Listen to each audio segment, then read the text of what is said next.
We help busy over 40s get in shape in 30 days with only 30 minutes of kettlebell training per week. Grab your free ebook to find out how we do this. Type yes in the comments or check the link in our bio or description. Listen. No clue. Listen, man. I have. It's already recording because I want to catch your reaction, man. What an epic, dude. Traffic in New York was insane. All right. So I was already scheduled to get here later. There's like a van right next to where I live that just didn't let me drive up from where I needed to. So I needed to wait for this van. I'm like about to run into it. I go and turn on my computer and it has to update. I love this. I just shared this with Angie. I shared it with Angie. I gotta turn my lights on. Watch. Boom. All right. So hey, I just shared this with Angie. I was like, hey, that's exactly what it is. When you're in a rush.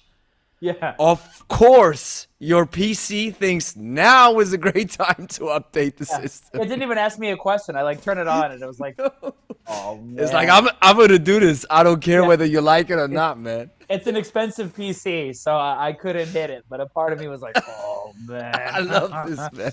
How's it going, dude? I'm doing fine, brother. How are you?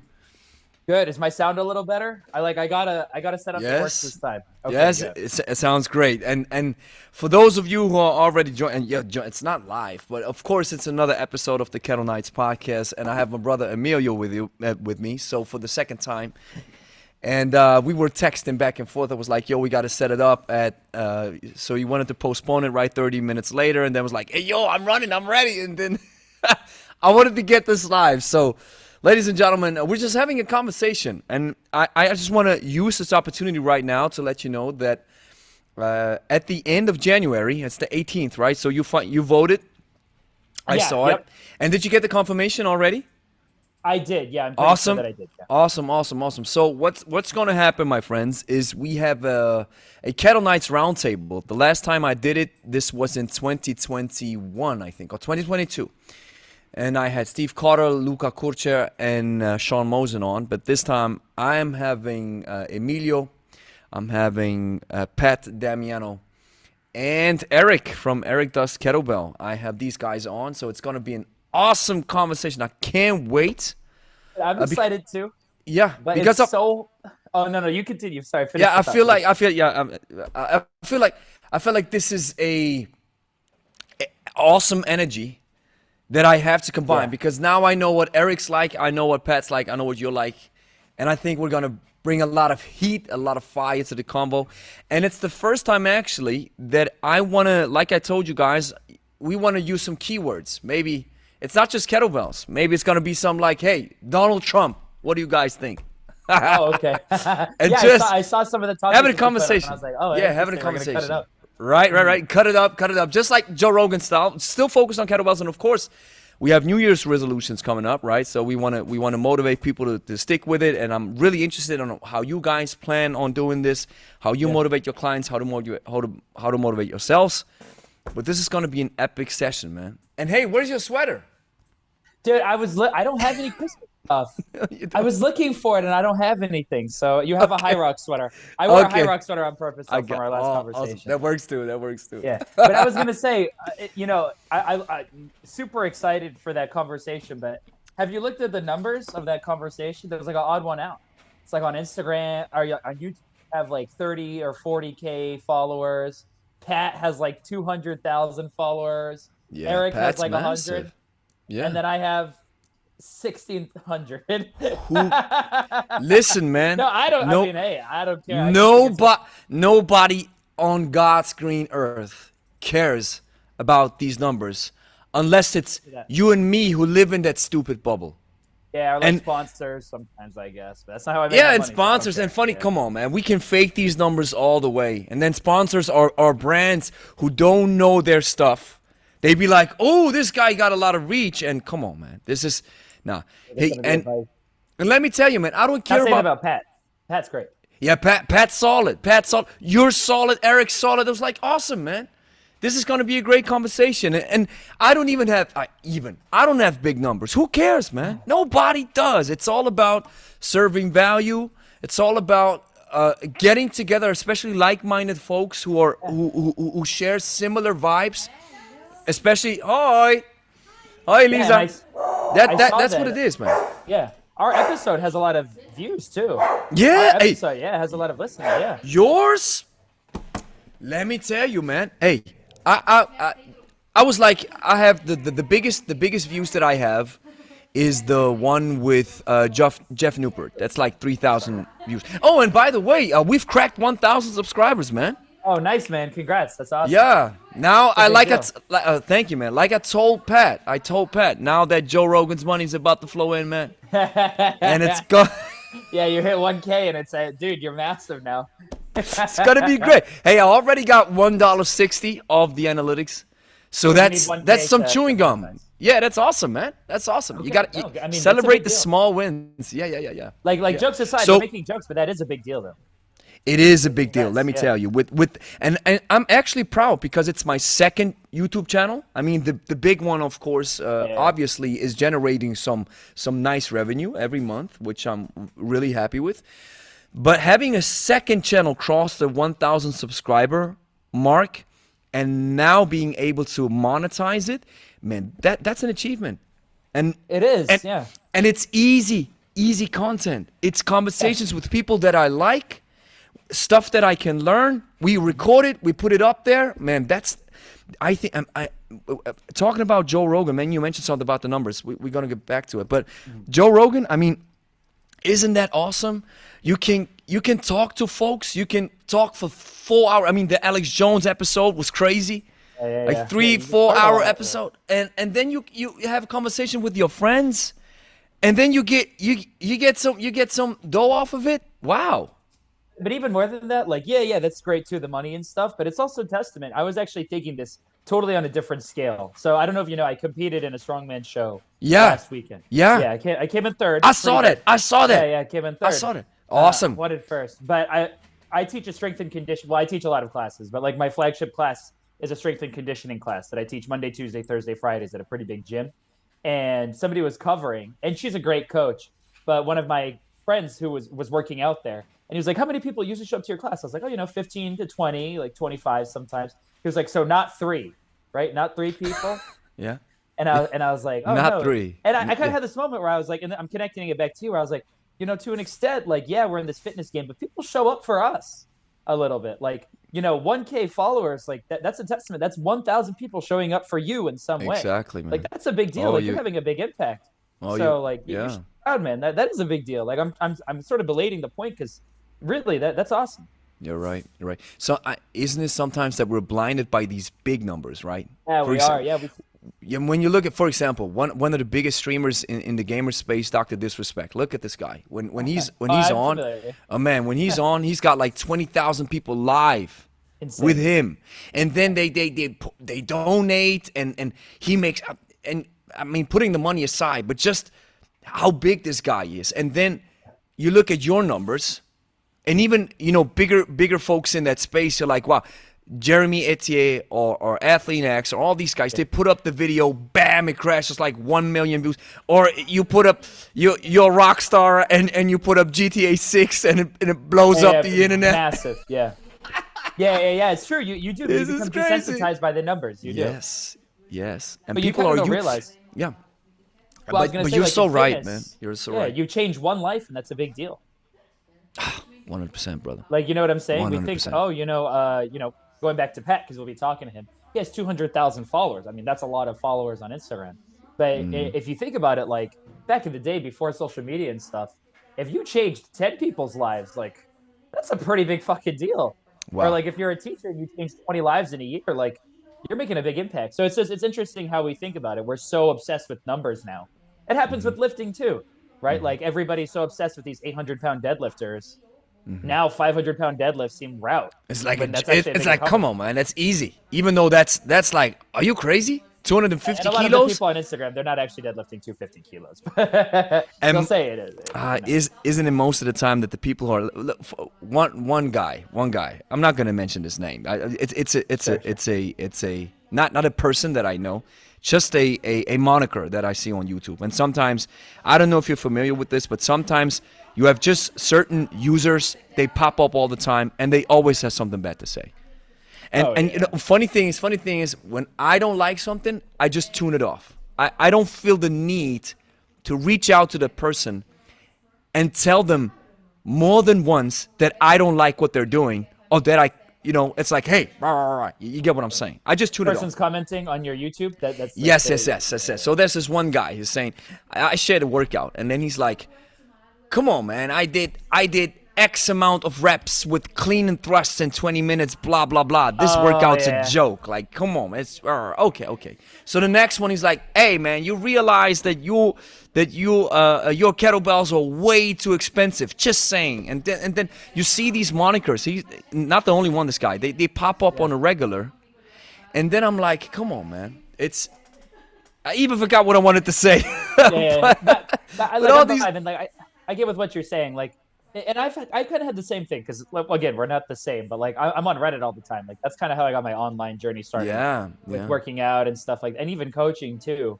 And I kind of had that at the start of the pandemic, where like the Reddit used to be very aggressive about like form checking, about being mean if you're doing something wrong. And you've seen me work out. You've seen me work out. You know I'm not always looking my best, and people would like really come after me and stuff like that. Wow. And I kind of had to get to the point where I was like, oh my God, like. I kind of realized, I was like, oh, these people are commenting in a lot of cases because they're just looking for a win, right? They're just like, they're trying to feel better in some way, right? And the thing is, those people I think will stick around, but I've noticed that the stronger I've gotten, the better in condition I've gotten, the less those comments matter, and two, the less those comments come in at all. Yeah, they're far in between, right? Yeah. Exactly. They well, I think decrease. It used to be like, the frequency decreases the bigger the audience get, and the more expertise you're building, because of course you get better, you build more experience, and you get social proof from not just the channel, not just the numbers, but other professionals as well. Then it's like it decreases. It's like, okay, and I even get these comments as well. It's like folks comments on the channel be like, hey, I used to hate you, right? And now I like you, right? Something like this, right? I mean, that's kind of an aggressive thing to say, but I get that. Like, but hate me? Come on, man. Yeah, you used to hate me. Come on, I'm just doing videos, brother. Like, I don't think I hate anybody. But hey, I just wanted to throw it out there, Emilio, that your podcast is number 2 behind Joubert. Yeah. Wow, that's you know what that is? Just to make my point. Yeah, I'm listening in. Yeah. This is the power that you're bringing in. So you're a magnet to folks on Reddit, right? Because you monitor that stuff, and you also have a decent following. Who cares about the numbers? But you have some loyal folks. Yeah, exactly. And who were like, wow, now I know what Emilio sounds like. Awesome. Yeah, I noticed that too. No, it was kind of interesting. It was actually, your podcast was kind of a flagship moment, if I could like just sort of ruminating on it, because a lot of people just saw me on the Reddit or like saw me online and, would talk to me sometimes, but never really interacted. And I kind of had this moment where when we had our podcast, as I was saying stuff, I was like, these are things I've said on the Reddit. These are things I've said on my coaching page. These are things I've said to my client. And I had a moment where I was like, I can actually be quoted now. Like people have actually been quoting things that I've said on this podcast or that we conversed with on this podcast. And I had this moment where I was like, whoa, I'm not sure how to feel about that. Because it used to be that I would say stuff in a void, right? Like I could be like, oh, simple and sinister and stupid. And it just like it would be. Let's get on the treadmill again of simple and sinister. Let's run it again. But, just giving you like an example. I'll do it. Yeah, me too. But, it'd be like I would say that and it would just be like a random Reddit comment with like 20 upvotes. But then it didn't matter. And now people have messaged me directly. Like they find my page from our video and they're like, hey, I really like what you said. That's or awesome. I've had people actually say, oh, you're an idiot for this. And I've been like, wow, like I'm actually being quoted. I don't know. It's just, I don't really have any second thoughts to that, but it was interesting when that happened to me where I had a moment where I was like, do I want that? Like, do I want to be like that? And then I decided, I do want to be like that. So I didn't get too introspective. Well, but let's ponder this question. Why wouldn't you want to be like that? Or why wouldn't you want to be quoted? Why? Because you realize like, okay, so when you look at all these coaches, right? Like let's say it's somebody doing silly stuff like Joel Seedman, right? Like let's say it's like Joel Seedman or something. By the way, The- huge fan. Probably not for the reason you think I am, but I'm a huge fan. The legend. You gotta share. You gotta share why you're a huge fan. No, I love that he makes stuff up. Like it's fantastic. Like I just find I don't know if he's kidding. I think he's kidding, right? It's a joke. Here's the thing. Oh, I remember this back from Pat's podcast. I'm saying here's the thing all the time, and I'm trying to really, really, really improve my vocabulary. I mean, English is my second language, but I always have these fillers, so I got to get rid of these. So with Joel Seedman, let's break it down to the common denominator, and that is all exercises are made up at the end of the day. Yeah, I agree. Right? Yep. So that's perspective. But some have been proven and have stood the test of time. And what Joel is doing is, I'm guessing, he's playing everybody for a fool. Yeah, I think he's kidding. I think it's a joke. Yeah. It's a joke, and he plays everybody. He plays that role so solidly, and then he gets this big following. And maybe he has reached a point of conversion where he's like, I start believing my BS, or I can't turn around. I went too far with this. I can't show how I'm actually training these players. They can only post them doing Joel's a legend. Smith, or what is it? SSB like short range presses. I love it. But I was gonna say, like, to an extent, like I actually kind of like him. Like, jokes aside from him being like a meme and stuff like that, some of the stuff he puts out, I'm like, if you train that hard, I could totally see how that's a good thing.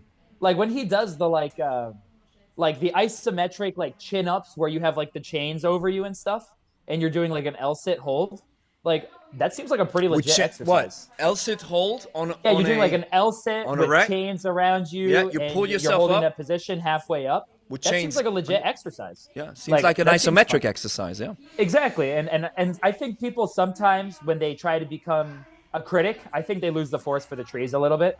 Like, oh, everything Joel posts is dumb. Well, he's posted people doing like Zercher carries. No, that's not dumb. That's a legit fucking exercise. You know what I'm saying? So I think like, and this is going back to what you were talking about with being quoted. A part of me was afraid of being Joel Seedman, I guess, where people are like, oh man, Emilio thinks this. Well, he's actually just a fucking moron. Like I was nervous about like my opinions being something known, if that makes sense. Because I do think hard about my opinions, and sometimes when they're challenged, I'm sure you relate to it too, I get scared a little bit where I'm like, damn, like I don't want to come off like an idiot. So I kind of had this moment where I was like, no, but the thing is, I believe in what I'm saying. I believe in what I'm doing. I believe in how I coach people. So I was like, no. Like I'm okay with being quoted. Here's how I approach this. I have stopped thinking about my opinions as set into stone that cannot be changed. I have started really, this sounds a little corny, I am assuming, to some of the listeners or people who are watching, but I am trying to follow the scientific approach in its truest form. So what does science really mean? Science means we reduce the level of uncertainty that we have of the matter that we're focusing on. So in our case, it's kettlebells, right? Yeah. So it's not about being right. It's about reducing the level of uncertainty. And I just had a client tell me this. He was like, you know why I vibe with you the most is because you want to get to the essence of things. You go down the rabbit hole. You don't care what's left and right. You only chase the truth. Yeah. Your sole interest is in pursuing. That's my only pursuit. My pursuit is not to please Strong First. My pursuit is not to become a kettlebell world champion or care what the Russians think about me. I do not care at all. I only care about moving closer to the truth, and that is discovering the true potential of kettlebells and maybe even take it a step further. Yeah, that's what I care about. And just to finish my thought, when I say something now that I believe is based in some of my experience, some of the stuff that I read, and of course all the folks that I talk to, I consider this an informed opinion. But here's where I've stopped thinking about because people are asking me, like, for example, you got to have Steve Maxwell on to debate him. And I have stopped thinking about these conversations as debates and rather discussions.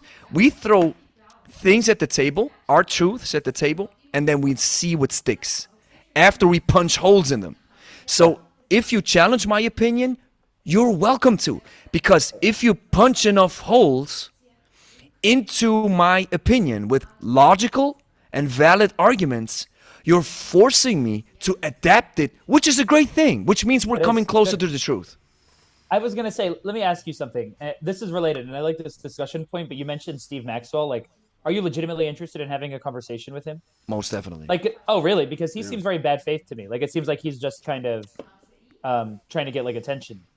Yes, but he still has the legendary status, so I want to talk to him. That's true. Yeah, that's I guess his status does preempt him. Yeah, I feel like I'm not interested in talking to people like that. For me right now, personally, like, I feel like really, I feel you. Just making this up.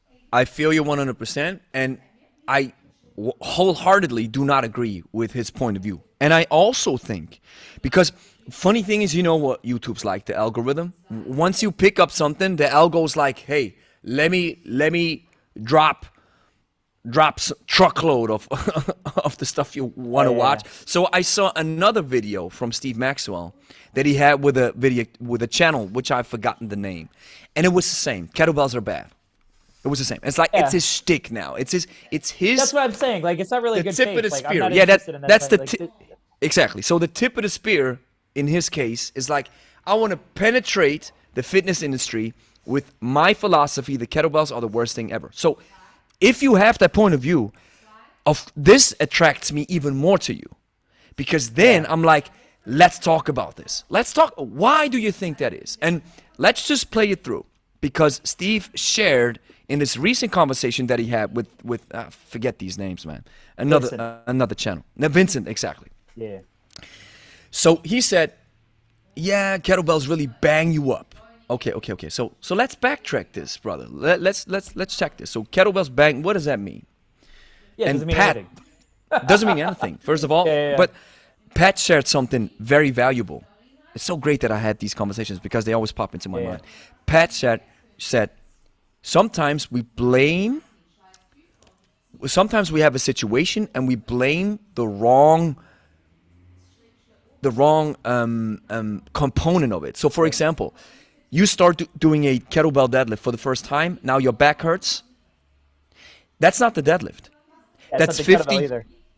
It's not the kettlebell either. That's 50 years of you not moving. Yep. Exactly. And now it all corroborated in this one instance where now it's like, oh, or you tweak something or whatever have you.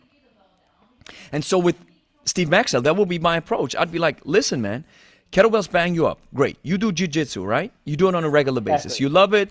Great. Don't you think this might bang you up? But like, and this is what I'm saying. It might. And now with kettlebells, yes, it might. But from a scientific perspective, can you somehow prove that a particular exercise bang you up on a serious matter or on a serious note? No, you can't. But Gregory, I think he knows that. Like, I think, and that's what I'm saying about, like, I think he would agree. Like, I think if you and him were not talking on a recorded line and you were one-on-one, face-to-face, I think he would agree with you. Mm-hmm. Like, and the reason why I have that perspective is, like, a lot of people that I've met in the fitness industry, like, in their recorded content versus how they talk one-on-one are very different people.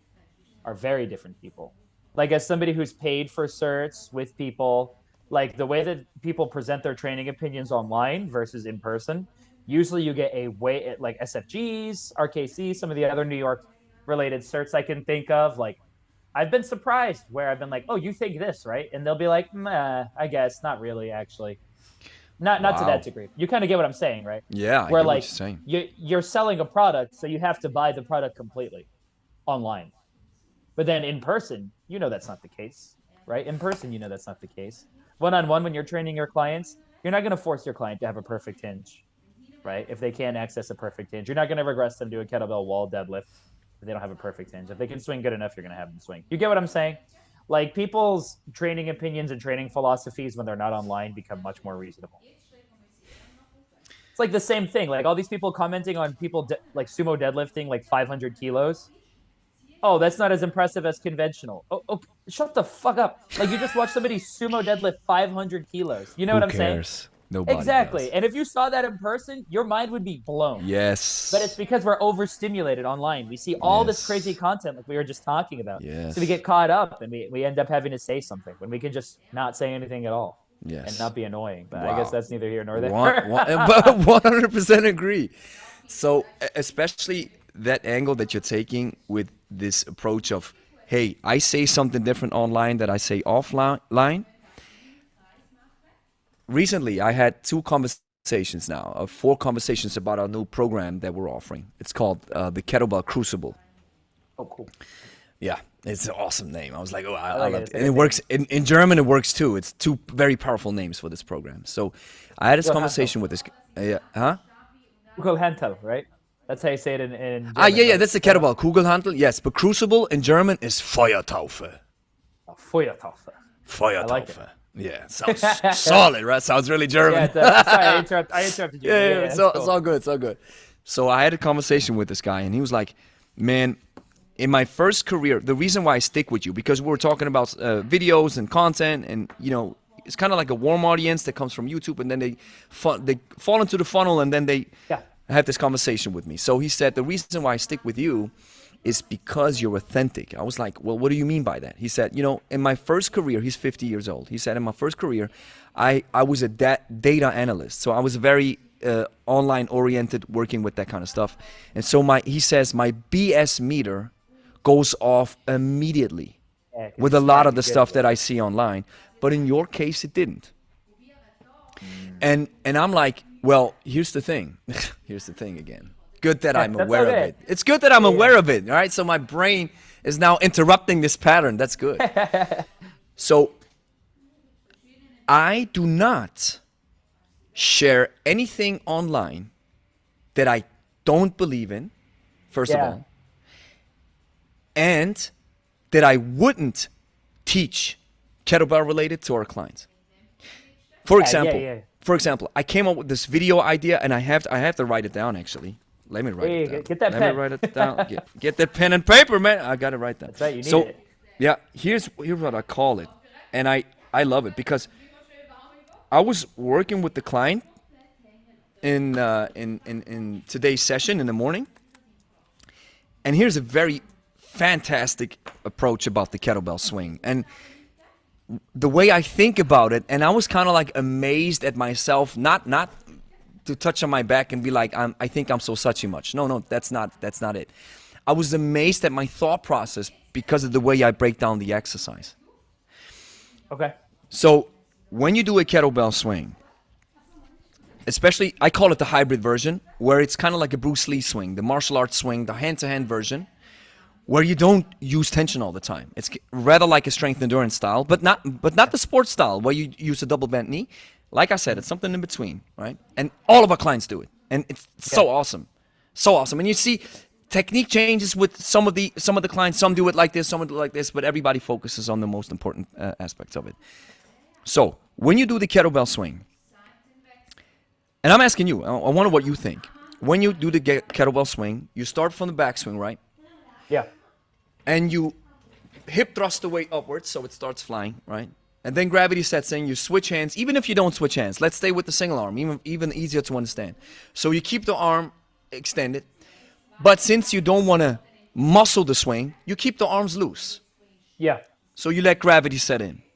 Mm-hmm. Once gravity sets in and your arm reconnects with your body, which is one of the most important muscles that you have to activate in that regard? What do you think? As it's falling? As it's falling. As the arm reconnects with the body, which is one of the most important muscles you have to tense in order to power through the swing correctly, and with a lot of force and really get the most out of it. You're rebracing, so I guess your core, your abs. Mm-hmm. That's not what you're looking for? Is that your answer? That would be my answer, yeah. That would be your answer. Great. That was the first thing I thought of. Great. What's that show called? In German, it's called Who Becomes a Millionaire? It's like, beep. So Who Wants to Be a Millionaire? Yeah. So it's like, you're saying, how do they say it? Yeah, yeah. Exactly. You'll give the answer, and then they'll be like, "Is that your final answer?" And is that your then final you're just answer? gonna- Exactly. That's yeah, what I that was is. looking. I would say your core. That's the first thing I That's think when you're dropping, as you're catching it in the backswing. I would say the first thing I think of is my core. okay. Why? Me specifically, Why? because I'm breathing. So as it comes down, I'm breathing back in. And naturally, as a result of just my training, as I come back down, the first thing I think as I'm breathing in with the load coming towards me is to brace. So I'm not thinking about my hips or my quads, my glutes or anything. The first thing I'm thinking is refill the belly. And then I Refill the throw belly. it back up. Okay. Why do you Exactly. think? Why do you think? Why do you think you have to refill the belly when the kettlebell drops? Assuming that I'm using a significant load, Yeah, yeah, yeah. it's be pushing me under load on my spine. On your spine. Oh, Interesting. exactly. Let's take this a little bit deeper. Do you Sure, know sure. what? Do you know what? Do you know the kettlebell swing study from Professor McGill? Oh, about the shearing forces at the bottom end of the swing. Here Yes. we are. When are shearing forces or when are shear forces the highest? In the backswing. No. No, on the upwards. Really? On the way up at the I top thought or yes at the top. I thought the same thing. I thought the I most- was like that. This really? But Wait, let's the most think force about is it. caught Yeah, let's at think the, about at it. the backswing though. Yeah, let's think about it. Let's think about it. Okay. I was the same. I was like, shear forces have to be the highest when the kettlebell's in the backswing. Yeah, Right. because that's when you feel everything. Yes, but they're not. They're highest when the kettlebell's up here. You know why? Because the kettlebell swings upward, and this is where your swing is, when your spine is getting torn apart. Yeah, Because yeah, the yeah, weight yeah. is shearing moving forces away. are pulling forward because it's a horizontal and a vertical force projection. That makes Yes, sense because it's coming forward slightly. and it's, and just as a side note, it's 80 It's or 90%. primarily vertical. Yeah, yeah, primarily vertical. Yeah. Yeah. So this is where shear forces are the highest, at the top of the swing. And I was the same like you. I was like, how is that possible? And Right. on a side note, related as well, that's the reason why the snatch is easier on the spine. I believe that. Yeah, because you're not controlling the weight because you're bringing it to its natural conclusion, right? You don't have like a return. Yes. Because you have fixation, so it Yes. stops on fixation. Yes. But here's the thing that I have to ask you. It might be related. I don't mean to diverge too much. So have you ever seen how Cotter does his speed snatches? Yeah. Tum, tum, tum, So tum. I Yeah. wonder what that looks like, right? Because I've actually been taking that from him for my conditioning work. I've been doing snatches with no fixation, with a lean away for speed. Ah, yeah, and I'm yeah. wondering if that actually has a lot of sheer Oh. forces because it feels very intense when I do it. It could be similar to a high pull. Oh, that's Right. a good point. Boom. You know what? Yep, that makes a lot of sense. It is like a high pull with like a semi-fixation. Yes. Good Yeah, point. that's a good point. So let's stick with the swing. So Yeah. clearing, and see, that's why it's so important to be open-minded, because this kind of like cleared my initial assumption that shear forces are highest in the backswing. And McGill says they're not because it's the start of a deadlift position. It's very similar to a deadlift, even though Which the is a weight very is stable position. yes, Yeah, that makes sense. Yeah. yes, even though the weight is swinging. Right. So let's get the core out of the way then, because, okay, there's no need for bracing. And I would even take it a step further and say there's not even no need, there isn't even a need for bracing at the top. You know what? I'm very extreme. No, I'm listening to you because you know what I'm realizing now? Like that was my initial impression as somebody who teaches movement, what I'm saying. But I've been doing in my off season right now, but for my preparation for my next show, just a few workouts. I've been doing a lot of double half snatch. Oh, with, yeah, I love these. Wow. Yeah, me too. Boom, Yeah, boom, 24 boom. kilos. I was actually doing it with 36 solid, kilos man. yesterday. Woo, that's heavy. And you know what? I noticed that I didn't brace. I wasn't bracing. And I was doing the pendulum technique too. I was using the Yeah. double knee bend and everything. Yeah. And I notice I'm here, Yeah. and then I throw it back, Yeah. and I'm not bracing. Okay, I'm sorry, I'm interrupting you, but Yeah. I'm realizing myself as a mover, I don't brace in those positions. No now, reason I'm to. saying it. There's no reason to. I agree. Now that you're talking about it, I agree. I would argue there might be reason to keep tension in your abdomen when you swing incredibly heavy weights. In my case, a 64 kg, which is almost my body weight. In that case, I would say, you know what? Just make sure you use what McGill coined super stiffness, Yeah. right? While recognizing at the same time that super stiffness might be detrimental to people with lower back problems. Right. He also says this. Funny thing, another side note, Professor McGill also publicly states that Pavel Tsatsouline uses this super stiffness, this bracing technique, to engineer out shear forces. He says that publicly on a podcast. Yeah. I've actually seen that. I think I've seen you mention this before. He had this with Squat University. But he leaves away the important piece of information that people with low back problems, you better step away from super stiffness. Because with super stiffness, there are minor movements or even major movements in the spine related to the movement that is available in the spine, right? Yeah. And some people do not tolerate it. So if you tell me that Pavel or the bracing technique is supposed to engineer out shear forces, but in the paper there are actually still shear forces present, and you also say that this process of trying to engineer out the shear forces is not healthy or not valid for people with low back problems, you have to mention this, man. That is important. That's very important. That's a big oversight. That's a big oversight. It's like, yeah, let's because engineer. A lot of people go to belts. Yeah. Let's a lot of people brace go to belts this because of their back. Yes, and then you tell, and then you have, if we leave this important piece of information out, then it's like, hey, my low back hurts. That's because you're not bracing. No, Right. it's probably because you're bracing. See how deep that stuff goes? So you have to be aware of that information. And so, Now- No, let's you go. yeah. So let's jump back to the tension part. That's what I've realized, and I'm sure you have seen this mistake from your clients as well. And I came up with the bottle drill. Other people use other kettlebells About the height. about the height of the swing, Yep. so that you keep it close to your body with the hinge, right? Yep. So you don't squat it too hard, even though if we also know if the weight becomes very heavy, you start squatting more because of It's normal. the gravitational It pull. We literally all pulls know you that. down. Yeah. Exactly. And I use the bottle drill because I don't want to damage my other kettlebell. Because Steve taught me the kettlebell drill where you put a kettlebell between your legs. I was like, nah, man, that damages Hey, the you're gonna kettlebell. hit the kettlebell. Yeah.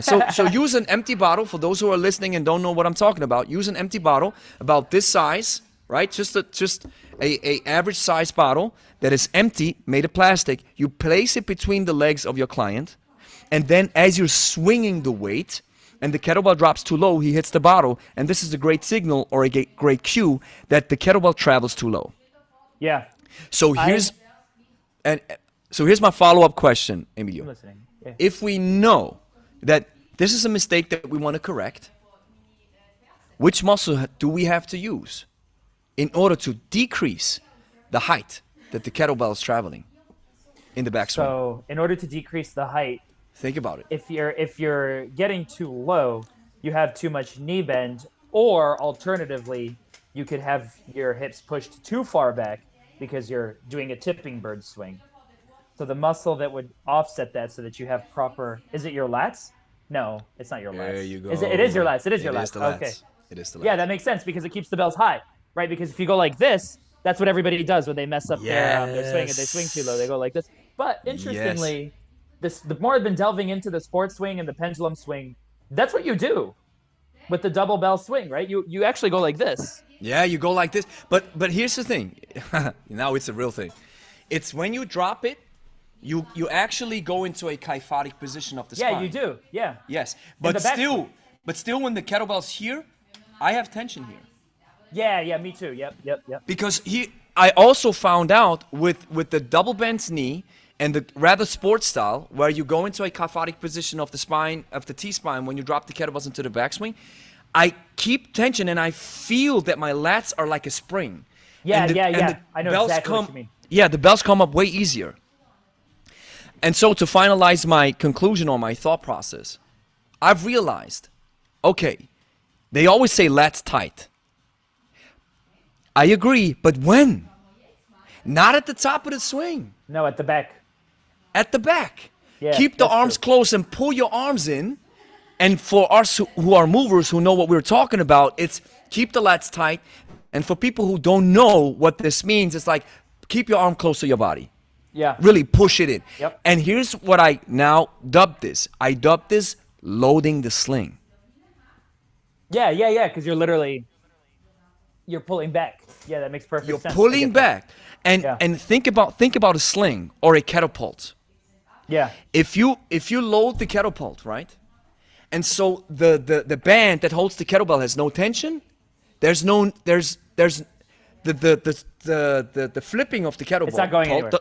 It's not going anywhere.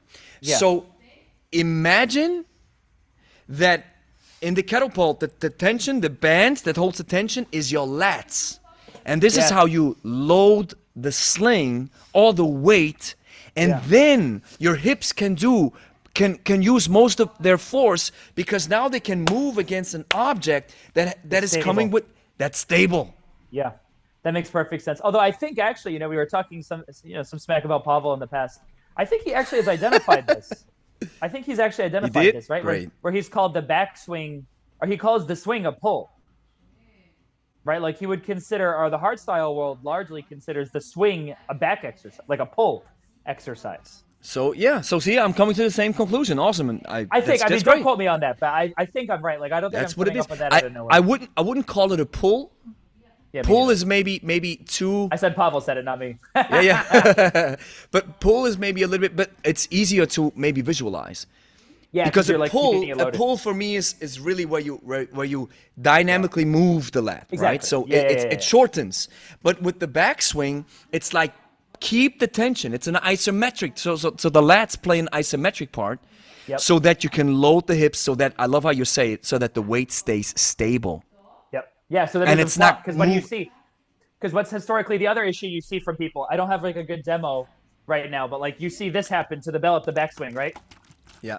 See this happen, right, where it hits them in the ass. Exactly. Because they don't have proper tension. And then Exactly. the way I do this is actually similar to the bottle drill, but it's way more like one-to-one training, is I'll actually catch the bell. So as somebody swings it up, I'll go like this and put my hand here. And I'll guide them slowly. And I'll be like, okay, I'm going to let go now, and you have to wait for it to hit you until you bend over. And then they catch it. And I find that there's something Exactly. about that extra time that they get that fixes a lot of people's swings. That's a good I fix so point. many swings by just having them start Yes. with like 24 or something like that. And I just go boom and catch it. And I'm like, get ready. This is going to hit you. Okay. And then that fixes it. I was that's a actually good going to drill. say, thank you, brother. I appreciate that. I was going to say, going back to not needing to brace during the swing, it's interesting how training sometimes manifests in this way, because I recently did, I've been training Zercher deadlifts in my off season. It's one of my favorite moves. Yeah, I know that. There's no way you won't look at my page and don't know that. Anything searcher related, this is what you love, man. Yeah. And I did a Zercher deadlift off a deficit with 143 kilos. Reaching with down, 140 reaching down. Yeah, Ooh, like huh. RPE 7 Yeah. with 143 kilos. Wow. And the biggest thing that I felt wasn't my spinal erectors, Gregory. It wasn't my lats. Do you know what it was? We're talking about loading mechanisms in the swing. Just guess. What do you think it was that I felt the most the next day that were sore? When you were going down into that searcher deadlift stance, right? So after where I you- did my Zercher deadlift, the Yes. next day I had a sore body part. Huh. So it guess wasn't the what it lats. was. It wasn't the lats? No, it wasn't the lats. Off of a deficit Zercher dead with 143 kilos. The hams? Hips? No, not the hamstrings. No. Wow.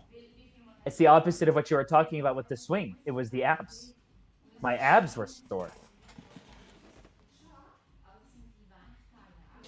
Because let's just play this through. So the abdominal muscles, they crunch your body.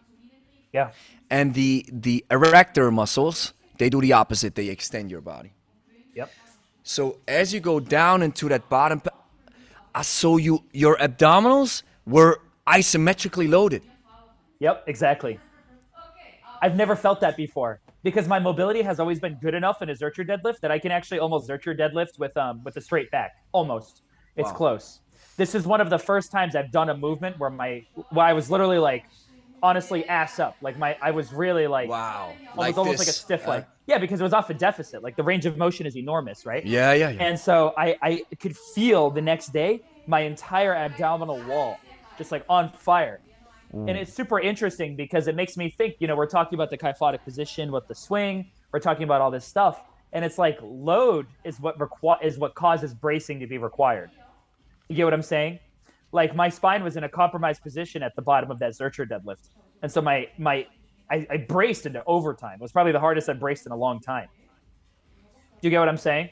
Yes. And so it's like to complete my thought, I'm sorry, I didn't mean to interrupt. Yeah, you. keep going. But when we talk about kettlebell training, generally speaking, we're talking about in loads that, in terms of your maximal strength, are like 20%, 30% of your true 1 rep max deadlift. You know what I'm saying?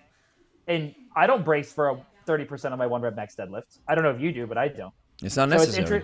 it's not necessary. So it's interesting that we talk about, swing, even simple and sinister, like the end goal. Here we go, the treadmill. The treadmill. But like, We're back even at a it. 32 kilogram one arm swing, that's not a lot of weight. For Now, Depends on who is using it, of course. Of course, But of for course. you and me, I would assume I even feel this now. When I started one arm swings or single hand swings with a 32 kg, I always felt this kind of nagging sensation in my left side, and I was like, that doesn't Your feel back? well. Yeah, that doesn't like feel. the sacral region. Yeah, like lower back, left side. Yeah. I can't even remember if it was left or right side. That's gone now. That's gone. So I was assuming that's weakness. So I was weak in that. I was spot. gonna say what fixed it. Probably just getting Yes. stronger, right? Yes, and yes, and Yeah. and the unilateral aspect of that exercise forced this particular muscle group or this particular muscle to become stronger, which is great, right? So I was taking care of a weak link in the chain. Yep. And now it feels like, hey, that's solid weight for me. I can handle it, not easily, but I can handle it with great, with a lot of confidence. Right. But what I'm saying is you're not bracing under it, right? I brace to a certain extent because it's still kind of like in the moderate to heavy range for my body weight. Sure. But bracing, I love how you describe the Zercher deadlift. So your spine is in the compromised position, and so your abs, or your let's call it the antagonist muscle in that regard, is making sure that even though the spine is in that compromised position, it A, doesn't get any worse, and it B, adds stability in a compromised position. Yes. And this is the kind of training that you would need when you're, for example, out there on the battlefield. And here you have your fellow soldier dropping down. Nobody can do, you can't hinge. Come on, man. This is body weight, right? You have There's no time. You got to pick there's it up. no time, so you got to pick him up in a rounded position, and maybe you even got to duck. You got to duck, so you have to. Yeah. There you go. There you go. So then you have to put your spine in a compromised position. But if you have some solid training, you're not getting hurt, because then your antagonist muscles be like, okay, this is not the perfect place to be in, but let's make sure got we it. don't hurt ourselves, even though we are Yep. in a bad position. Yep. And even further than that, it's interesting because now I train, like, it feels good to say, I train a lot of people, Gregory. And like, I've been able to see sort of the long-term effects of how my training philosophy and how it works. It's interesting. I have this client. I've been working with him for about 7 months now. And he was pretty strong when I started working with him. He had just hit his first 185 kilo deadlift for 3. He hit 185 conventional Solid. deadlift for 3. Yeah, he's strong Solid. guy. 32. But he was like feeling unathletic, like, he was strong but tight, that type of thing. Yeah. And when I started working with him, he was worried about me underloading him because I was having him do like front squats. I was having him do like very high deficit deadlifts and stuff. And after months and months of kettlebell swings, overweight, double kettlebell clean and press, etc., deficit sumo deadlifts for speed and stuff, I finally introduced back to him. And he used to, very important part, he used to have a backgrounding issue with his conventional deadlift. Not in that, you think me of all people cares about that particularly, but during the lift, he would lose stability, right? He would- Yeah. So it's Yeah. it's a stability issue with the abs and the spine, of course. Yeah. Exactly, correct. And I gave him an RPE 8 triple this week, or last week, sorry.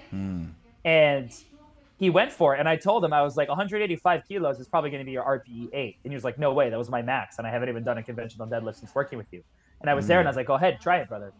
And complete stiff as a board. Bam.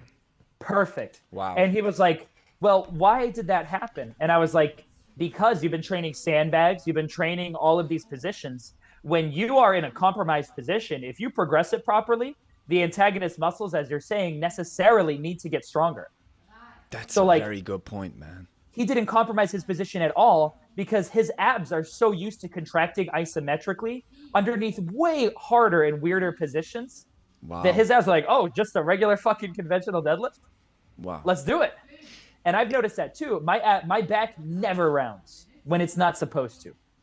So training That's that a skill. bad position, That's a exactly, skill. exactly. So training That's a that bad skill. position has made me better at lifting safe. Do you get what I'm saying? Wow. Like, not having a deficit has fixed my other weaknesses, if that makes sense. Man, we're talking rocket science here, man.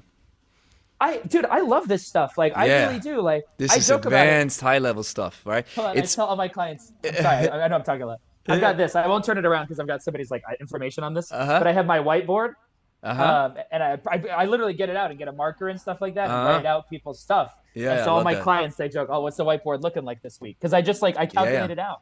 Awesome. I love But I'm sorry. this. What were you saying? I interrupted you. It's this type of advanced stuff that we're talking about right now is what beginners do not understand, and then they think everybody says something different. I get 100% where they're coming from, and I get where we are coming from, because this is, let's call it bird's eye perspective, where you truly understand if somebody's a master at moving. You can tell this guy is rounding his back consciously. This is a major difference between somebody who doesn't have the strength to keep a hard or a stiff hip hinge. This is a big difference, and it harkens back to what the greatest powerlifter for Ed Cohen is saying. Cohen? Make sure everything's strong. I can't explain to you how deeply I feel that quote. Like I feel that quote so deeply. Yeah. Like I'm a big believer. I actually wrote a post about this maybe a couple weeks ago about essentially like not having weaknesses, right? Where like you should train virtually every range of motion your body has access to, and it's just a matter of load management, right? So, for instance, when I started off, and I think we talked about this in the last podcast, when I started off doing Zercher deadlifts, I was not doing 143 kilograms off a deficit. I was doing 60 raised. You get what I'm saying? Like with lower range of motion. Of course. And it's been effort, years of effort of building up this range of motion and strength in these positions. And so these are the type of thing that I think is, or like even push-ups. Like I'll do push-ups off of like crazy deficits and I'll still get my chest to the floor. I'm sure you've seen the old Russian wrestlers do it, right? Where they'll like go like this. Yeah. Their shoulders. And I can maximum do that. stretch. And it took me a while. It took me like 6 months to be able to build up to that with no weight. And now I can do them weighted with chains and stuff like that. Love this. And it's crazy how much stability overhead it's given me, or like how much strength overall it's given me. So I'm just a big believer in that type of training. But I don't give it to everybody. Of or course I give not. regressed versions to people. That's what people do not understand sometimes. Yeah. They think wow, now I've seen this. Now this is how you train your clients. And Pat shared this in the recent podcast. He was like, man, I'm not even sharing my client stories anymore or the way my clients train, because then you have somebody jump in the comments, be like, oh, but you have to blah, blah, blah, blah, blah, blah. This is wrong. This is bad. And I forgot to share this with Pat, but I'm going to share it now. I remember somebody sent me a video, because then, you know, the expression content mill, I got this from you. And then I'm like, when I'm on a content mill, I have my spies out there where I'm like, guys, if you see something funny and you want me, send it to me, right? So this one guy, he sends it to me. I'm checking it out, and I replied. I was like, I don't see no issue with this. He was like, why? Because he sent me a video of a group setting. The coach has like 6 people, and there's this one gal that does clean and press like this, right, with the elbows out, flaring out, and you know, typical beginner mistake. So I said, I could do a video on this for teaching reasons. Yes, for content and for teaching reasons. But I wouldn't bash the coach. Why not? Because in a group class, the trainer does not have the required focus, because he only has 2 eyeballs and he has 6 people. So he has to make adjustments, and there's a compromise in the group to a certain extent. And maybe the coach taught it correctly, but still they do it wrong. And let's take it even a step further. The coach thinks ahead and says, well, I've corrected Francis now for 4 times in a row. I'm going to let her do a thing, because I don't want her to feel what's the word? Inadequate to do the exercise. So let's just let it flow. And in that particular moment, the camera was on. Exactly. I mean, I'm going deep on this, right? Maybe completely different. You're so right, dude. Maybe the situation. Correct. Even more than that, another thing people don't understand is, I wish I had one of my kettlebells with me. I'm going to use my Xbox controller. So like, been playing a lot of Risk of Rain lately. Love it. right? So this is not the only way to rack a kettlebell. This is not the only way to rack a kettlebell. This is actually a way to rack a kettlebell. People may not like it. People may not like it. But if you can teach somebody how to have stability in this position, that's better than them being fucking floppy like this in this position. Do you get what I'm saying? I get where So you're like coming from. I teach at a CrossFit gym. That strength and conditioning class is at a CrossFit gym. People take my strength class because they're a little burnt out from CrossFit, or they just want to get stronger at how I train. Does that make sense? Yes. And I've had people where I've been like, look, I would prefer this position. And no matter how many times I've told them, 5, 6, 7 times, they just hate the front rack position. They are just used from CrossFit to this or whatever. And I'll tell them, I'll be like, look, okay, I don't love this position, but if you're going to be in this position, pull your elbows up, okay? Unless you're doing a push press and then you're going to be here. Does that make sense? So I've essentially given them a safer or more stable version of that wrong technique because they just refuse to adopt the proper technique. Do you get what I'm saying? I get what you're saying. So my question would be, Emilio, yeah. do they innately refuse to adopt the new technique, or is the exercise hardwired in the brain that it just takes longer for them to adapt to the new technique? It's the second one, and I've got 20 people in a class, and I can't give them one-on-one time like that. Do you get what I'm saying? Like I'm running a class, that. I'm coaching everybody on heavy lifts. These are assistance works and stuff like that. I get that. Yet at the same time, I would still have everybody drop the weights and be like, okay, let's correct this position, because it's one of the best ways. Safety is one thing, but it's one of the best ways to press a bell overhead. Yes, So from this position. I'm giving you, I get what you're saying, brother, and I love it. It's like, hey, it's too hard. I'm pressed on time, so let's use what we work with. But then I would say, okay, guys, let's dedicate 10 minutes of this 30 minutes that we have, or 40 minutes, to reprogramming your rack. Because if we reprogram the rack, you will improve your press significantly. Well, can I give you the final step to this? I'm sorry to interrupt you. Yeah, keep going. So the people who take my Monday, Tuesday, Thursday, Friday strength class, they get streamlined into my Saturday kettlebell class, where I don't accept them. Okay. So yeah, and You get I what I'm wouldn't saying? even if you wouldn't, because this is coaches talk. This is what people sometimes overlook. It's like you have to work with what you got, and we don't want. Even though the Strong First and RKC guys, I'm not sure about the RKC guys, but the Strong First are big on practice, right? Practice. But bro, man, these are not fighters. These are not weightlifters. These are general most people are population. normal people. Yeah. They want to work out. They want to sweat. Yeah. And by the way, I no, saw don't you look glycolytic. Be careful. No, sorry. What were you saying? the anti-glycolytic thing. Don't Wow, do we got to talk about we this. can talk Let me about that. let me write this down. It sounded like you're gonna bring something else interesting up there, so don't let me lose it. But Oh my, yes. But what I wanted to share, anti-glycolytic, just wrote it down, with this one YouTube channel that I saw, and he was a Strong First guy because he kind of like, I wouldn't say copy because reactions have been around forever, but he kind of like copy my format to a certain extent. Okay. Strong First kettlebell coach reacts to techniques from, I know who it is. right? I know Right. you're So talking about. I started like, I was like, yeah, that's good. Others do it well, totally fine. But I checked out his channel and I was like, okay, let's see what he got. And he does workouts Oh, okay. in the Strong First fashion. And they are, with all due respect, boring as hell. Wait, you mean you don't like doing 3 press repeats or 3 swing repeats? Wait. It's 3 press, and then you rest for 50 seconds. Yeah, I know exactly how they do it. And you I've seen these repeat this 20 times. Are you crazy? Nobody. And they do this between sets, right? You know what I'm talking about? It's like a samba class, right? It's like salsa, baby. Mix in some salsa. Hey, that would be a great idea. Like you do the It Strong would be. First That's movements, more boom, boom. fun. And Yeah, then and it's then like you kinda get to suavemente. it. Yeah. And you go in all in. That would be more fun. Yeah, that'd be more Right. fun. That'd be more fun. And here's the thing, like I've talked about this with people before because I feel like I'm decent at running a class. I feel like I run a decent class, right? Mm-hmm. And people have told me, they're like, oh, your class is fun. And I think a lot of people online, they get this like developing coach's brain, because I think a lot of people naturally are coaches. They want to help people. I think a lot of these annoying ass comments come from a good place, right? And they're like, oh, if I was a coach, I'm sure you've seen this. Oh, if I was a coach, I would never let them do that.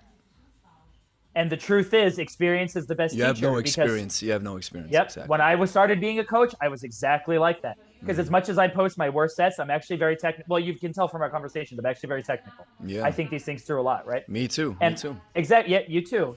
And I think people just naturally don't realize that coaching in these environments is different, and you need to switch it up, because a lot of people will not work out doing 3 press repeats every 50 seconds.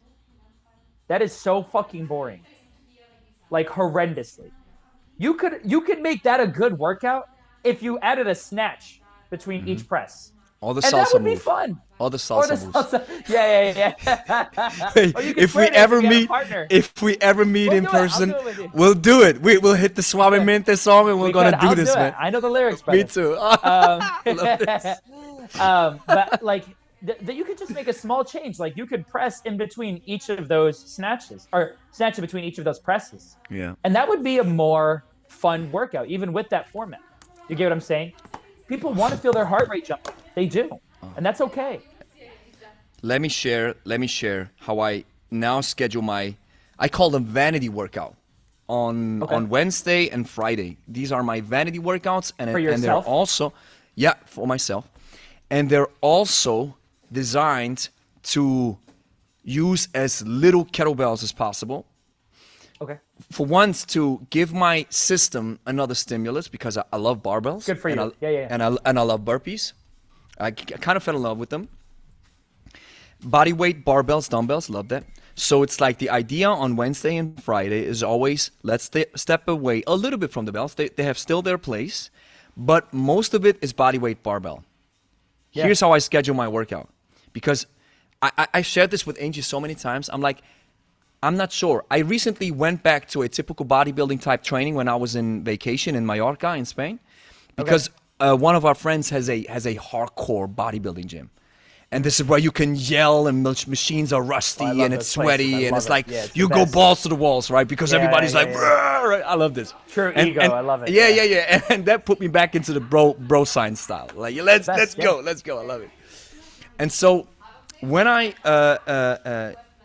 told Angie, I was like, while I love this, I don't want to go back, because I want my inner primal mechanisms to flare up when I start training. I want to work. I want to breathe. I want to sweat. I want to. I want to feel like my blood is pumping. The muscles are pumping, but also my heart rate is. Yeah. That's elevated. what it is. So how do I? Ciao, Elisa. Cheers. So here's what my Wednesday and Friday workout looks like. It's 15 minutes EMOM. I start on even minutes. I have a heavy bench press. And for me, heavy is 80 up to 2 reps. 2 reps, max 3. But most of the time it's 2 reps with 80 kg on the barbell. So 2 reps, 1, 2. I rack it. I go to the power rack and I do 4 pull-up burpees. Down, Burpee, up. Yep. So then I have approximately 25 seconds on the clock resting. I breathe. As soon as the clock strikes bing, bing, bing, odd minutes, I go under the bar, 90 kilograms on a squat, 2 heavy squats, and then 4 burpees again. Without the pull-up. I like that workout a lot. Yeah, that's fun. And then I'm gets hard. continuously, it's hard, and it's continuously moving. I love this. So I like combining heavy with strength endurance or endurance per se. That's conditioning. That's good conditioning work. And that's life. Great. That's life. Yeah, it reflects life. Yep. And in my second round, it's another 15 EMOM. I do 2 variations, but the current variation that I'm doing is heavy sets of deadlifts with 2 kettlebells, 4 hang deadlifts with 80 up to 90 kilogram. 4 of these, 2 or 3, I drop it, again burpees, boom, boom, boom, boom, boom. And then I go back at it at odd minutes, heavy rows, drop it, boom, back to the burpees. And after 30 minutes, I feel like $1 million, man. I love it. And it's probably all you need. Exactly. So it's fun. it takes care of what I want out of I get what I want out of the workout. It doesn't kill me. It doesn't destroy me. And it's not boring. Yep. It's actually, you were going to say something? So with that in mind, aside from let's just put him in that camp, the hard style strong first RKC camp, and Brett Jones, who share this iron cardio where it does 50 sets of I don't know what with 3 reps and stuff.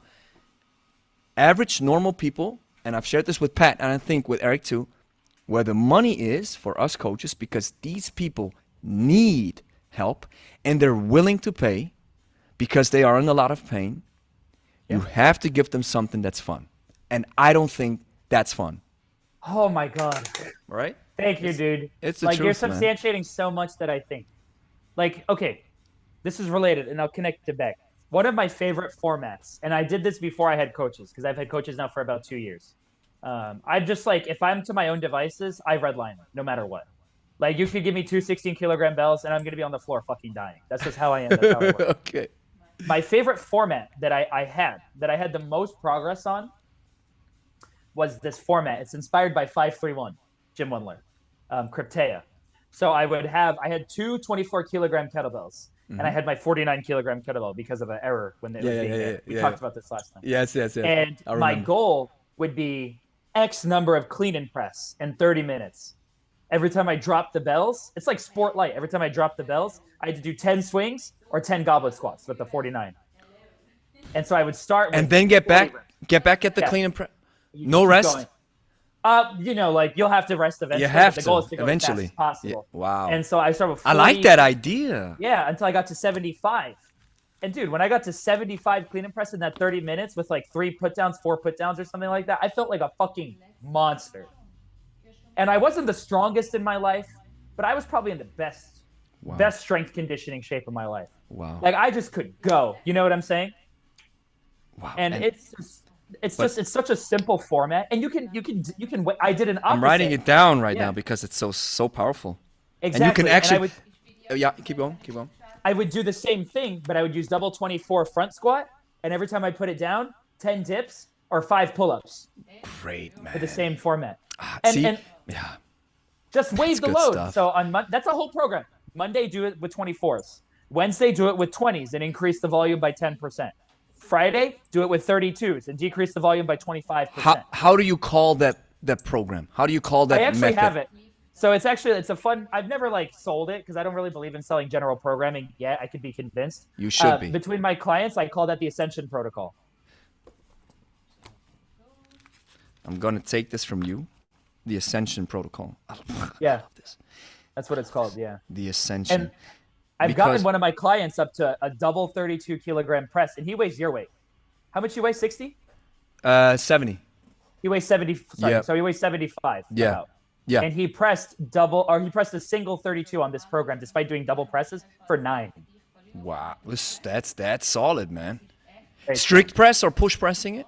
Yeah, strict press. Woo. I personally don't see the value in the difference between strict and push press. I see them as almost the same. I think people care too much, but it was strict press. Oh, you think? Oh, I actually make a huge distinction between the two.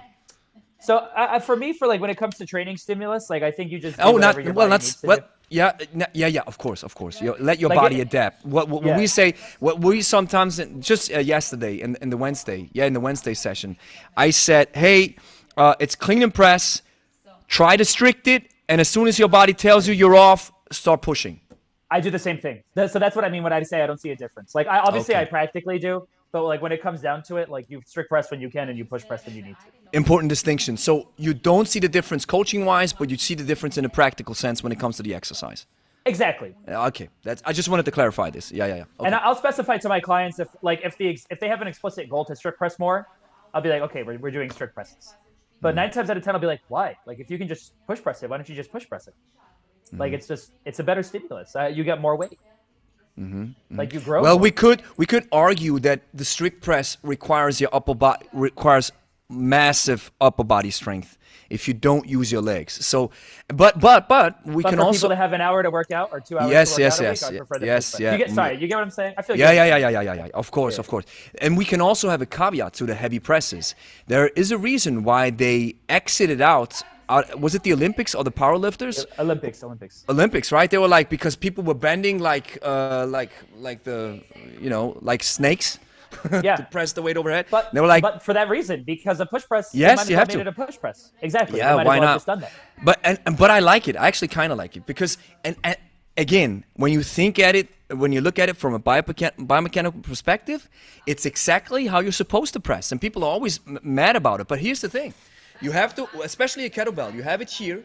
So if the kettlebell sits here, of course, because it sits above your center of mass if you have it close to your body. Now, if you want to chart it out. Yeah, if you press it with a straight spine like this, you move the weight outside your center of mass. This is way harder on your body. So your body naturally gravitates towards pushing it back so that the weight stays inside your center of mass. And this is actually, again, a skill. People do it unconsciously, but if you can do it consciously with the skill involved, you're killing it. You're killing it. And that's why you end up seeing hardstyle proponents. Like, I think Mark Wildman teaches this, and I don't understand why. He teaches you to press like this with the double bells. Have you seen this? Yes, and I've heard an explanation why. Why? Because I haven't been able to understand. I've heard the explanation from the Italian guy. He's big on. He's not that big on Instagram anymore, or he's. What's his name? Is he a club guy? No, he's a Bulgarian back guy, and he has an Italian last name. Man, these names escape me. But he calls it the scaption press. Okay. Oh, so it's a variation. It's a variation that, according to him, or according to what he has been taught, it involves more muscle mass. Kind of like the bodybuilder press, right? Or an Arnold press. Yeah. But in competition, when people are competing in clean and press, do they do that? No. Competition is all about move up in a straight line because you want to go fast, right? So then doesn't that make, I don't know, I feel like that makes the most sense though, doesn't it? Like, yes, it does. It does, but it might be in your personal routine. You'd be like, hey, but I want to go into kind of Arnold press style because I want more of my shoulders to work. Yeah, I get that. We could. But see how important it is to make these distinctions. But at the same time, in defense of Mark, it's a YouTube video. So let's not overload everybody, right? Yeah, I agree. I just think that that's a weird variation to teach somebody. Like if I was making, and I don't really make them, if I was making a form tutorial, I'd probably teach the most efficient version of any technique. Mm-hmm. Do you get what I'm saying? Like I would probably teach the most competition tested or the most like biomechanically battle hardened testing. That's what's up, man. Exactly. Like when I teach people how to clean and press, actually, you'd probably be interested in this. I've been practicing, obviously I don't have a coach for it, but I've been practicing the sports style technique so much in my kettlebell class. I pretty much teach like a 60 to 70% sports style technique, 30% hard style. From RKC2 to this, because I've just in my strongman practice, in my coaching practice, I've seen more results from these techniques. Fascinating. I've seen more lift, more weight being moved for less pain, more efficiently for me myself as well. I would argue, and that's what the Russian literature says when you read Verkhoshansky and all that kind of stuff. Yeah. And Dr. Michael Yesses, which I've had on the podcast and mentioned referenced to many times, is you are probably getting a better result because your body is getting a different stimulus. And I refer back to this fascinating, I don't know what it was, if it was in a book or if it was in a conversation. I think it was in a book from Dr. Michael Yesses, where he witnessed the volleyball players, the Soviet team back then, battling the American team. And I think it was women's division. So these ladies came over, all good, and come to find out, Dr. Michael Yesses is watching the volleyball players. I think it was 2 hours before the event, or maybe the night before, I'm not sure, doing an all-out hardcore soccer match. Why? The Russians. All-out hardcore soccer. Actually, I totally believe this. Yep. All out, balls to the walls. The next day, they beat the Americans. Yep.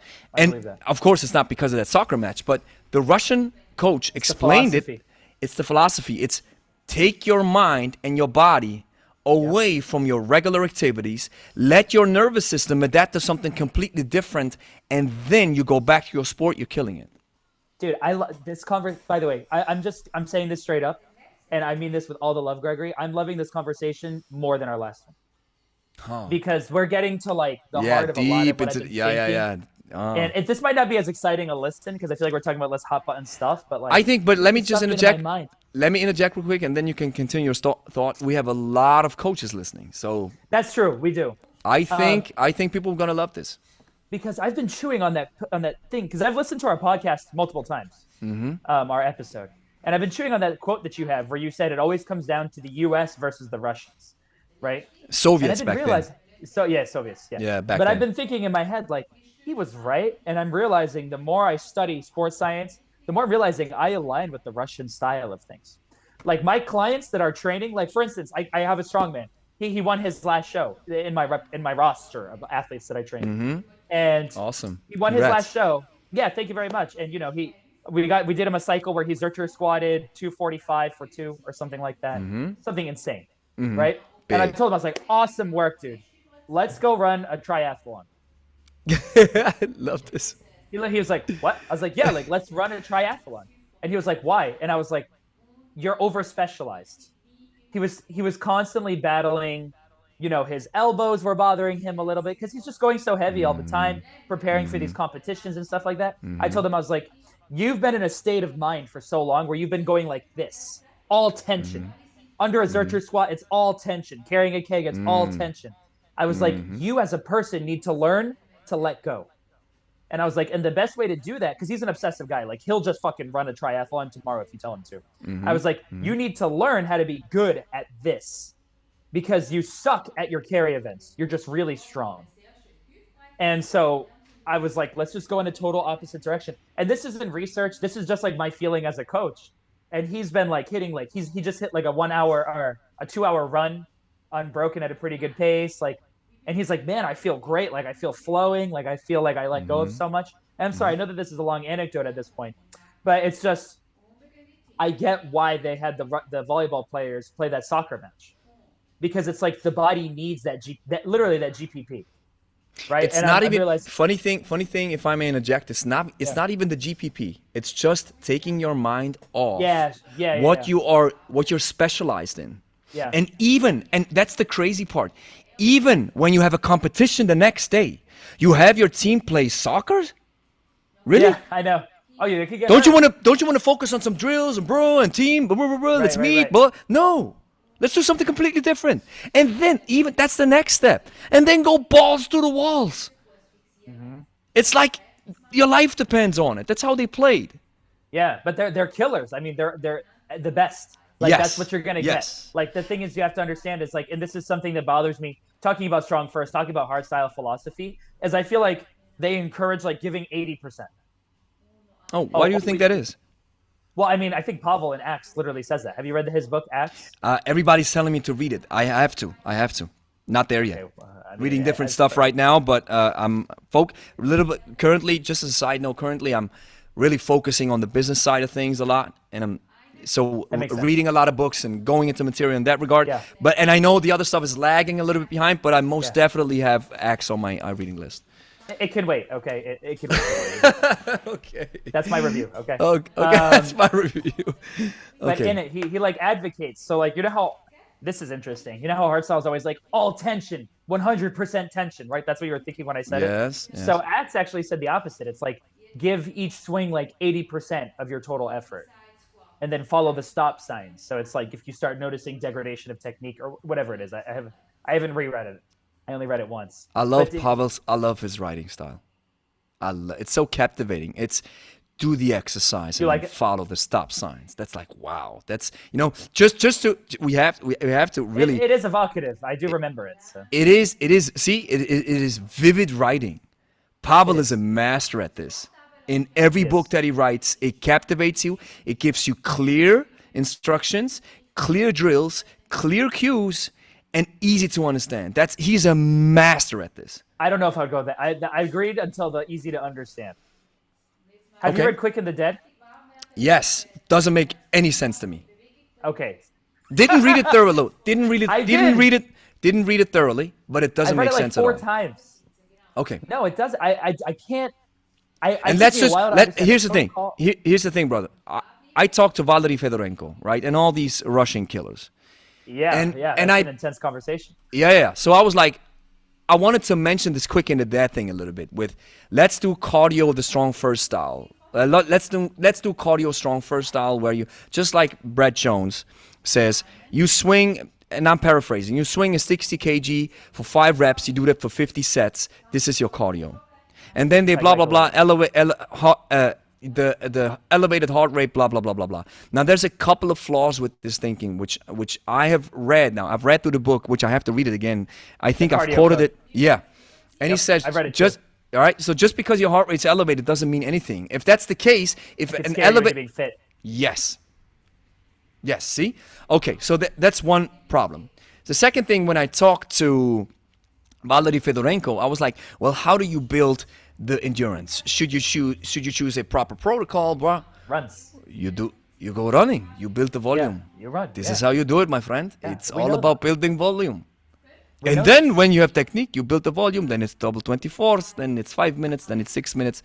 When you're up at 10, we start at 3 minutes with the double 22s, double 28s, and then it's 2, 3, 4.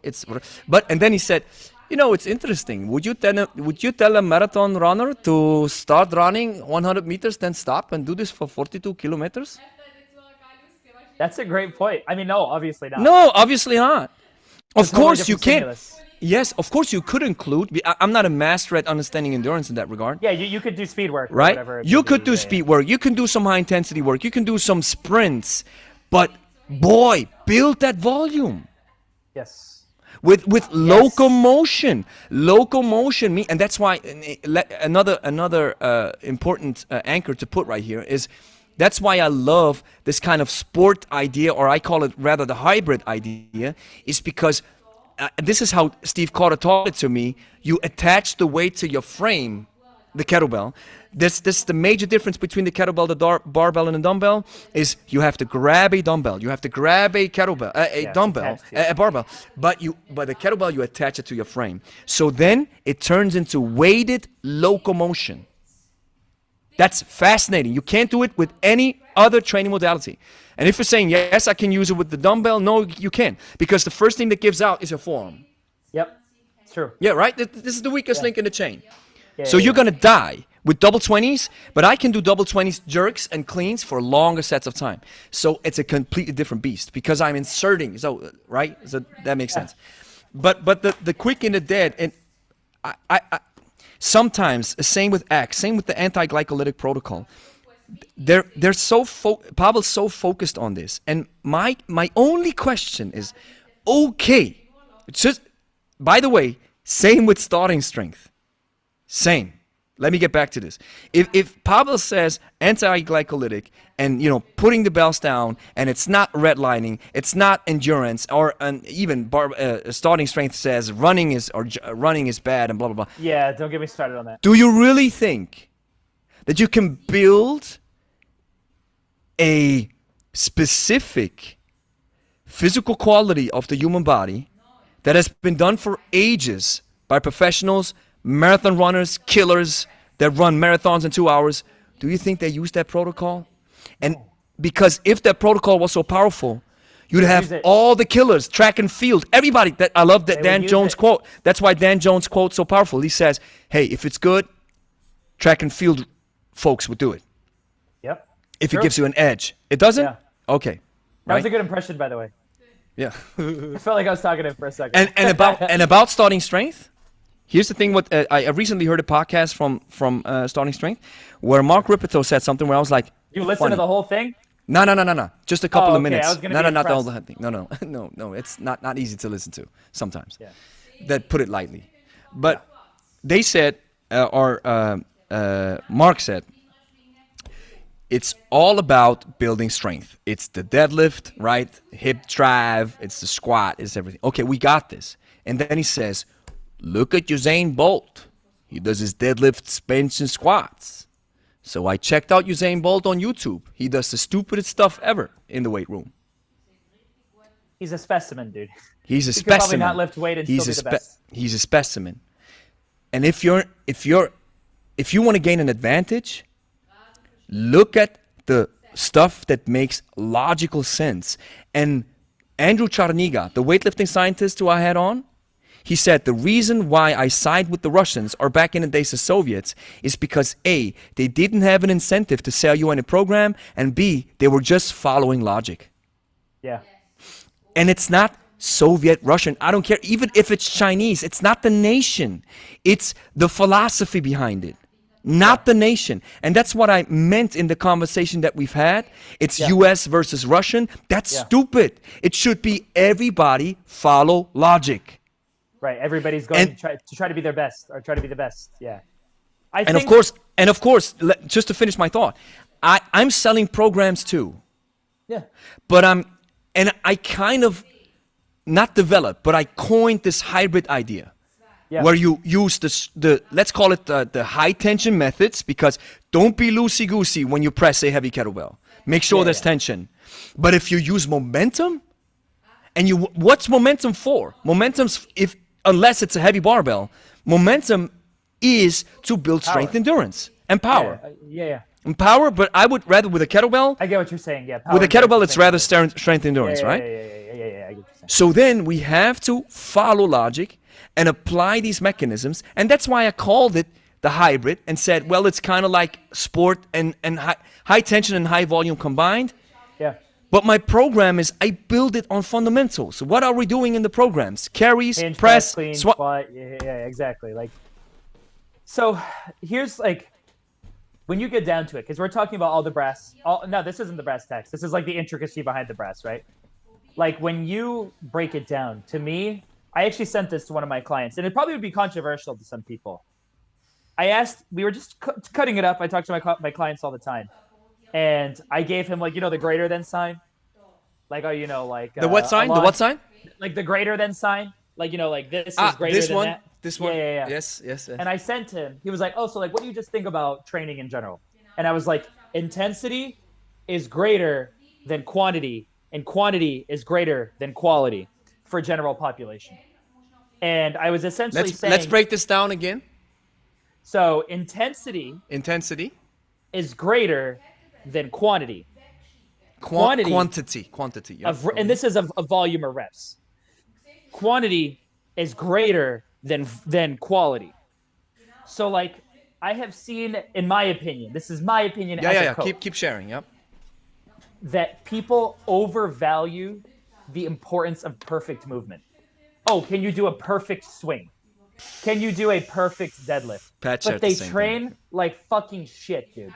They train with no intensity. They barely do any 3 presses times 50 minutes, but you only do 3 every minute.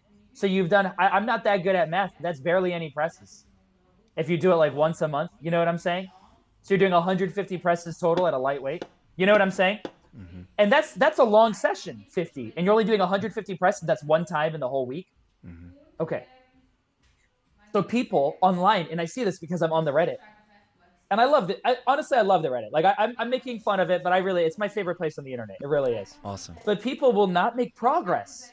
People will be like, oh, I've been doing Soju and Tuba. It's like a strong first program. They'll be like, I've been doing Soba and Tuba for like 6 months. Oh, what? Cool. Scuba and Tuba? What? Soju and Tuba. I don't know. It's just the name of the program. Surgeon.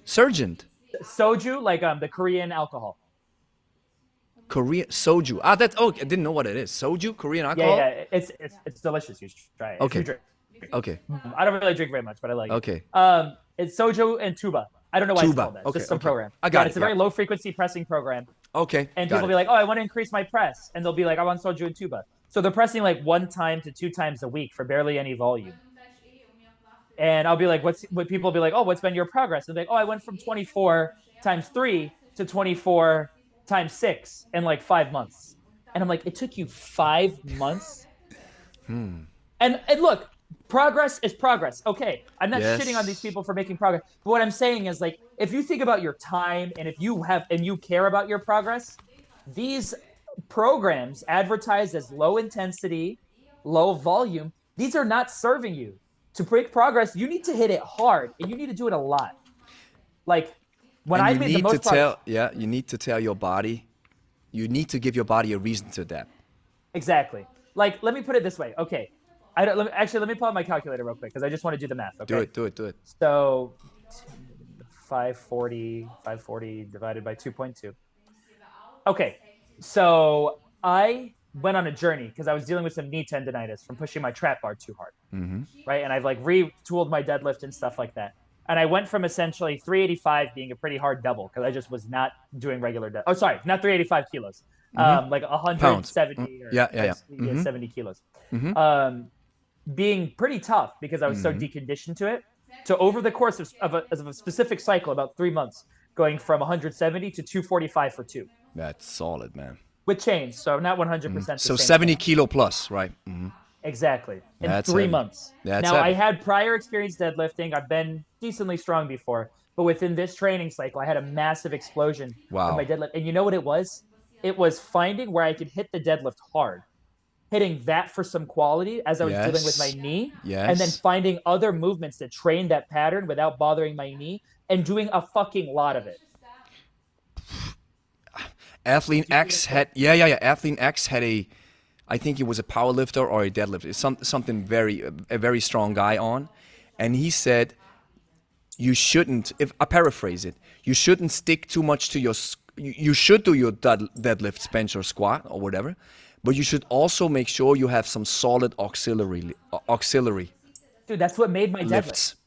It wasn't until the last month that I was Because like, you're only not, deadlifting each yeah, side. because then you're able to isolate some parts and make them stronger without frying your nervous system all the time, giving them some solid base, just like with the crunch of the Zercher, right? Where your abdominal wall was building some solid strength that you can then use and transfer into another exercise where more abdominal strength is required. Exactly. And you have to be very conscious. Like I was looking and I was like, my erectors are weak. Because I always fail when my erectors kick in on the deadlift. That's always where I fail. Now, off the floor is fine. Yeah, you too, exactly. And so you know what I did? I did heavy kettlebell swings, 220 or 100 kilos for like high volume. Oof, yes. And then I Great did good idea. mornings with a sandbag. Oh, Seated. yes. Ooh, Seated good mornings with a sandbag. Like with my arms while I'm hugging Oh, it. hitting seated. the So you floor. grab, and then whoop, coming up. I liked it. Boom, I liked boom, it. and like exploding, like, and like a Boom. lot of backgrounding. And now I actually noticed this when I posted the Zercher deadlift. I can send it to you. Oh, I tagged you in it. You can actually see my saw it. spinal erectors through my sweater. Because there's so much hypertrophy going on right there. Exactly, and I can Yeah, actually from all feel the it. yeah. My extension, like you said, the extension, right? Yeah. My extension is super good now because I trained it so much. Yes, yes. And man, so that's I was able powerful. to increase my deadlift so much while fixing my knee is fine now. And yeah, it's just That's solid. I don't even know how we got on this topic, but Yeah, it's just I one don't of know those too, things. but who where- cares? Yeah, But it's just- I think we went on this topic because of this idea of low frequency pressing and how do I get Yes. better and how do I get stronger at the end. And let me share something. I've had Sven Rieger on. The yes, strong that was first, a fantastic episode. Was that a episode great needs more episode. views. I loved that episode. And he's a very, very calm and very cool guy. Yeah, And he also shared something that this might sound a little arrogant to some people, but I don't intend to be arrogant. But Sven shared something why I think is one of the reasons why he's in this kind of camp thing where I belong to this certain group, or just one minor reason, and that has not doesn't go against Sven. It's just two different personalities. So Sven, it's two things that I want to share about Sven. So first of all, it was a great conversation. Second, he said that Fabio Zonin, which I think is the training Was his responsible, mentor. right? He said, I saw something in you, yeah, which elevated his game. And when I heard this, maybe I'm a little bit older, but stuff like this doesn't work with me. I see greatness inside myself. You do not have to share this with me. I appreciate it, but it's not like that somebody else or a mentor has to tell me that something's slumbering inside you and we're going to pull it out. Bro, I'm going to pull it out myself because I know I'm destined for that stuff because I love it. I'm passionate. I'm a little bit older as well, so also plays into it, right? So that's one thing. That's the reason why I don't care and I don't belong to a camp, because Pavel's awesome, but what's the difference between you and Pavel? He's awesome. Yes, he did a lot of great work, He added Zurcher a lot lifted of more than him. Yep. He added a lot of knowledge to the world. He popularized kettlebells, maybe not even that intentionally. Him and John Duquesne just found out that it worked Yeah. with that great marketing gig, and then not taking anything away from Pavel, but he just accomplished some stuff. Yeah. What's the difference between him and you? You can also accomplish stuff. You know, it's actually That's a major. That people sometimes get so bogged down and thinking, well, that's you him. you can The guy. apply this to everybody. Apply this to currently everybody's talking about Taylor Swift, right? yeah. Apply this to her, where Yeah. people be like, this is her planet. We just live here. First of all, this is God's planet, and we live here as human beings. Right.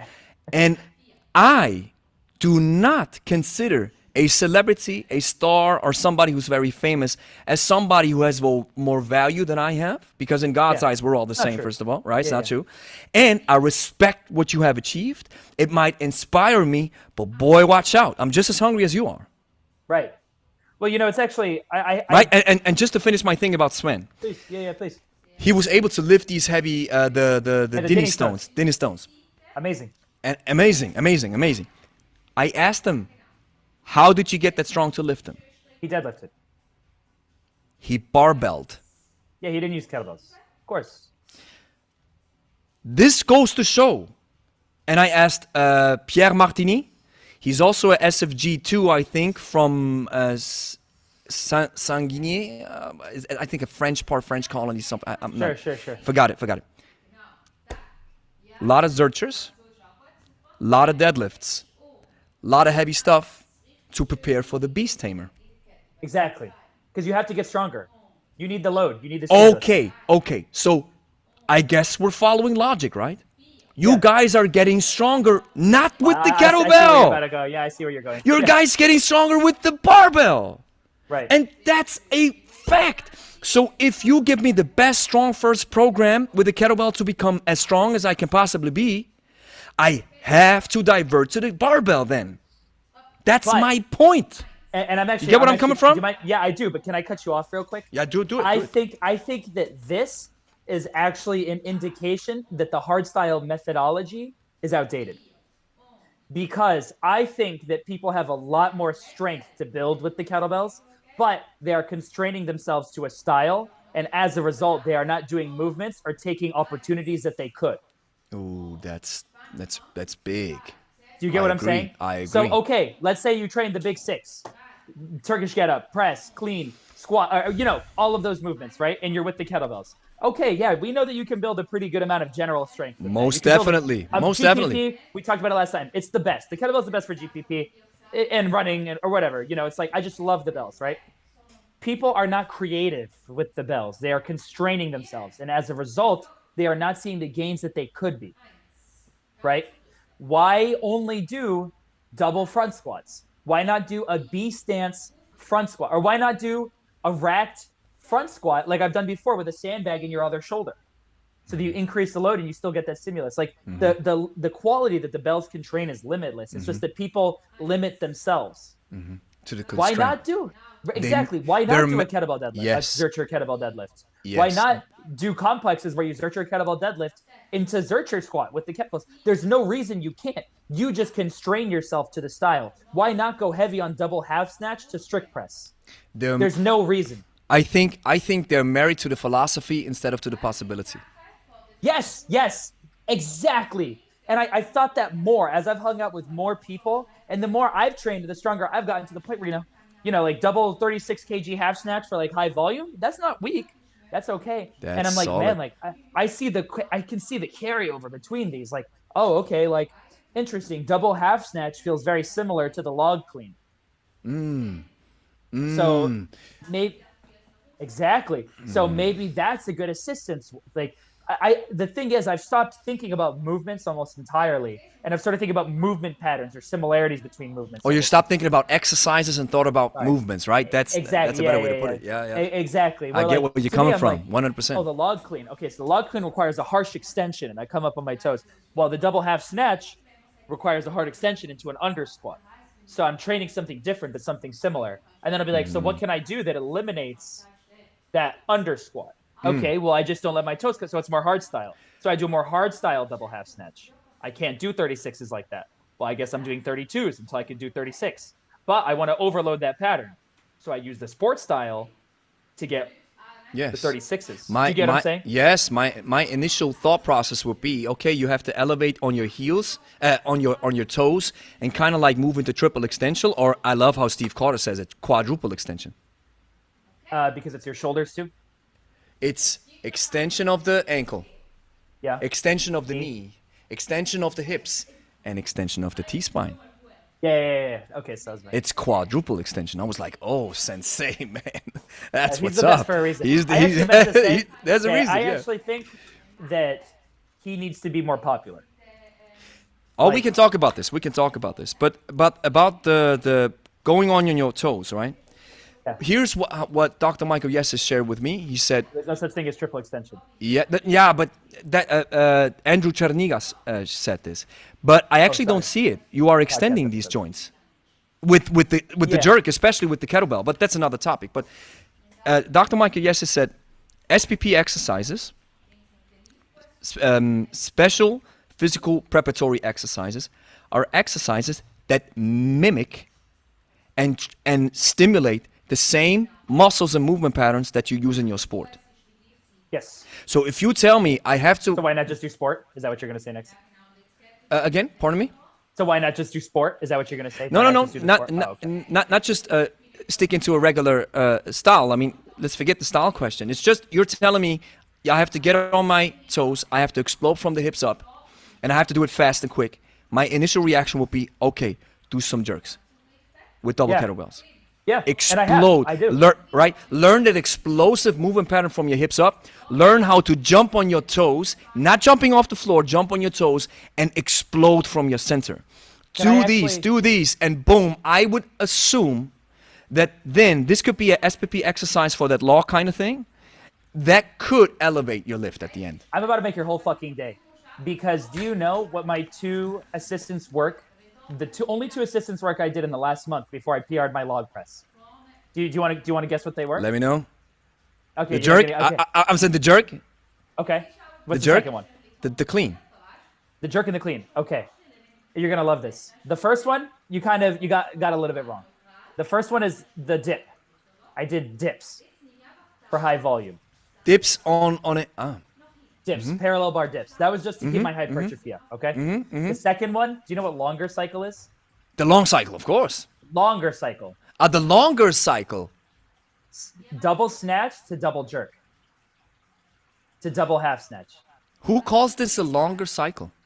I've seen it coined a lot. I don't know. Maybe it comes from Levi, if you know who that is. Levi Harder to Kill Training. Yeah. I Guy's think a monster. I've seen him do. He is a The monster. I think longer I've seen him. cycle. That was my main assistance work that I did, paired with only short cycle sometimes. And it was log clean and press, dips, and longer cycle. And sometimes I get short cycle. Those were the four things I did in the final month of training that led to my PR. Great. Because of exactly what you're saying. Because I push jerked the log. Yeah. And You have to. Yeah. That's how you hold the lug. What does that look like? It's just it's this, but it's a little extended. When you dip, your hips come forward. You actually need to extend your thoracic spine. Exactly. So the rack position of the log might be different than the rack position with the kettlebell. But in order to and hey, another thing comes to my mind. So in order to bring the kettlebell the log up, you have to kind of like go into a little flexion and then explode up, right? Yep. You know what that is? And I don't know who shared this with me. You know what that is? What? It comes from animal studies. It is... It's like a jump? No. What's the fastest animal on Earth? The peregrine falcon. Oh. The fastest land animal, you mean? Land animal, yeah. Cheetah. Land animal. Hey, I'm a smart guy, okay? Yeah. I love this. So what happens to the cheetah? They coil. Right? So I think we talked about you're this about to do last the time. WEC method. No, we didn't talk about him, but I'm curious to hear what you think. Okay, maybe coiling is WEC method is a different explanation.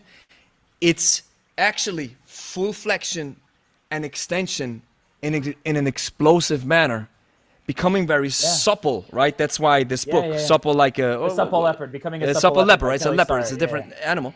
But it's this explosive movement pattern where you're completely going into flexion and then completely jumping into extension. Extension. And yes, and the word that I'm looking for, Andrew shared this with me.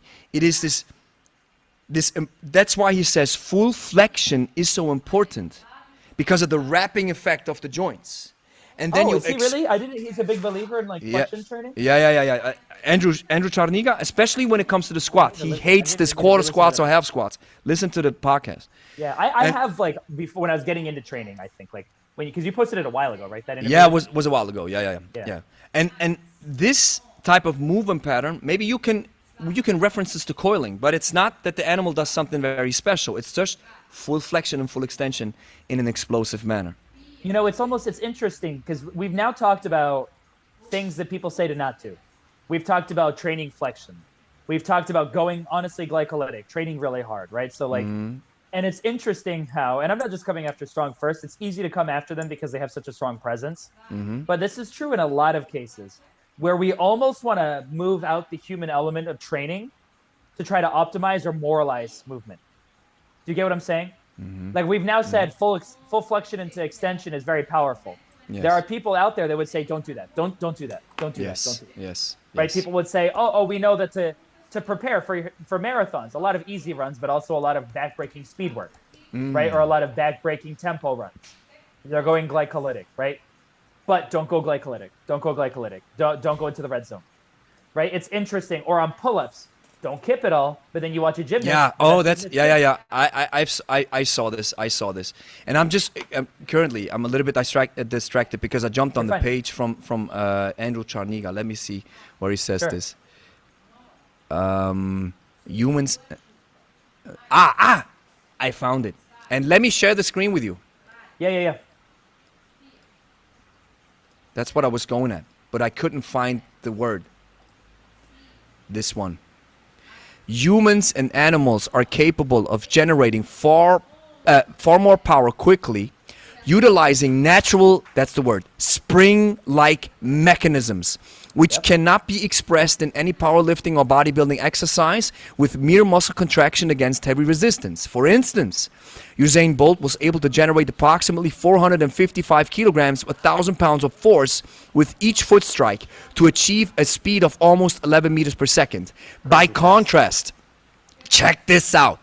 A cheetah generates about 2,270 kilograms, 5,000 pounds of force per paw strike at a speed of 27 meters per second. Yeah, this is insane, and it goes back to the spring-like mechanism of your Achilles heel, of your spine, of all these important elements. And if we start, and I love how Andrew Czarniga shares this. It's similar in the same way in how you shared it. He says, if we start limiting flexion and extension, we're playing God. Dude, oh my God, what a quote. Yeah, exactly. So it's like, it makes you think. Do you really think? He followed up with saying, you have a couple of, I don't know what it was, hundreds or maybe less. You have lots of joints in your foot, in your ankle. Yeah. Lots of bones that articulate with each other.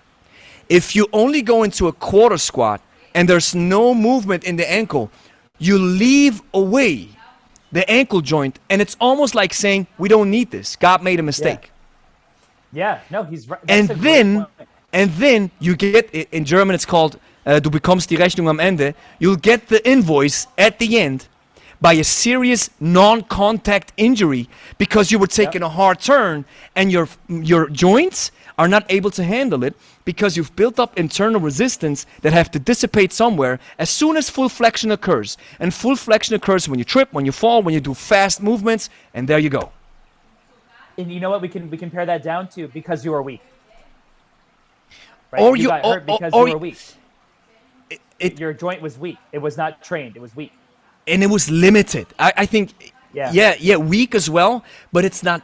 It's a different thing. I wouldn't say weak per se because it's not just weak. It's not used to this movement. Maybe brittle. Oh, you know what actually makes me think of? Have you ever studied the making of a brittle katana? Is a good word. Have you ever studied the making of a katana? No.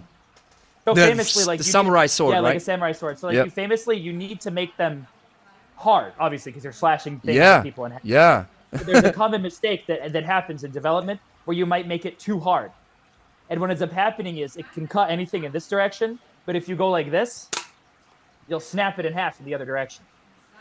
So you break So you break the katana in that regard? Yeah, because it's so hard. It's so hard in one way that it becomes brittle in the other way. Does that make sense? That's a great parable. So like, and that's honestly, the more I train, the more I train myself, the more I train people, the more I don't want to be like that, right? Yeah. The more like I'm thinking, for instance, the Zercher deadlift, the Zercher deadlift that I did, the 143 kilogram deficit Zercher deadlift. That's obviously taking stuff like that to its like logical extreme. Yeah. But on the other end, like my back feels damn good, man. I can pick sandbags up off the floor, and I have to train that range of motion all the time. Like, so I could make two decisions. I could either A, just only do normal hinges, and I guess pick everything up like this. I can do that. I'm capable of it. But the one moment that I'm like tired and fatigued, and I access a new range of motion that I'm not used to, I'm gonna get hurt. Like, I would rather make my recovery from injury because I train in sort of compromised positions. Easier. Too much in the red line. Too much in the red. I'd rather hurt myself by being too much in the red line than just hurting myself because I'm in a different range of motion my body's not used to, or a different plane of motion. And you know how I know that? I'm sorry. Yeah, keep going. Oh, I was gonna say, you know how I know that? Because my left knee that I blew out, where I have no meniscus or anything. Have I told you this? Yeah. I think you shared it last time. Yeah. Where like I have no meniscus, but I'm not aware because missing half so my many people are hamstring. sharing their injuries. Yeah. From a freak accident, just running. I like ran and jumped and I tore my knee completely. No meniscus, same side ACL repair, bad, right? And I can do fucking pistols on it. I can do full squats. I've almost squatted 500 pounds on it. Tertiary squatted 500. I've done a lot of weight for reps on the back squat. You get what I'm saying? Yes. And I, for a long time, didn't like, I was nervous to train my knee in those ranges of motion because I was like, oh, it can hurt because it's injured. But you know what made it hurt was not training it. That's the moment it stopped hurting was when I started doing full squats. If you don't use it, you lose it. When I started running and jumping. It's simple. And Andrew or Bud explains it with this internal resistance that he got from the Russians.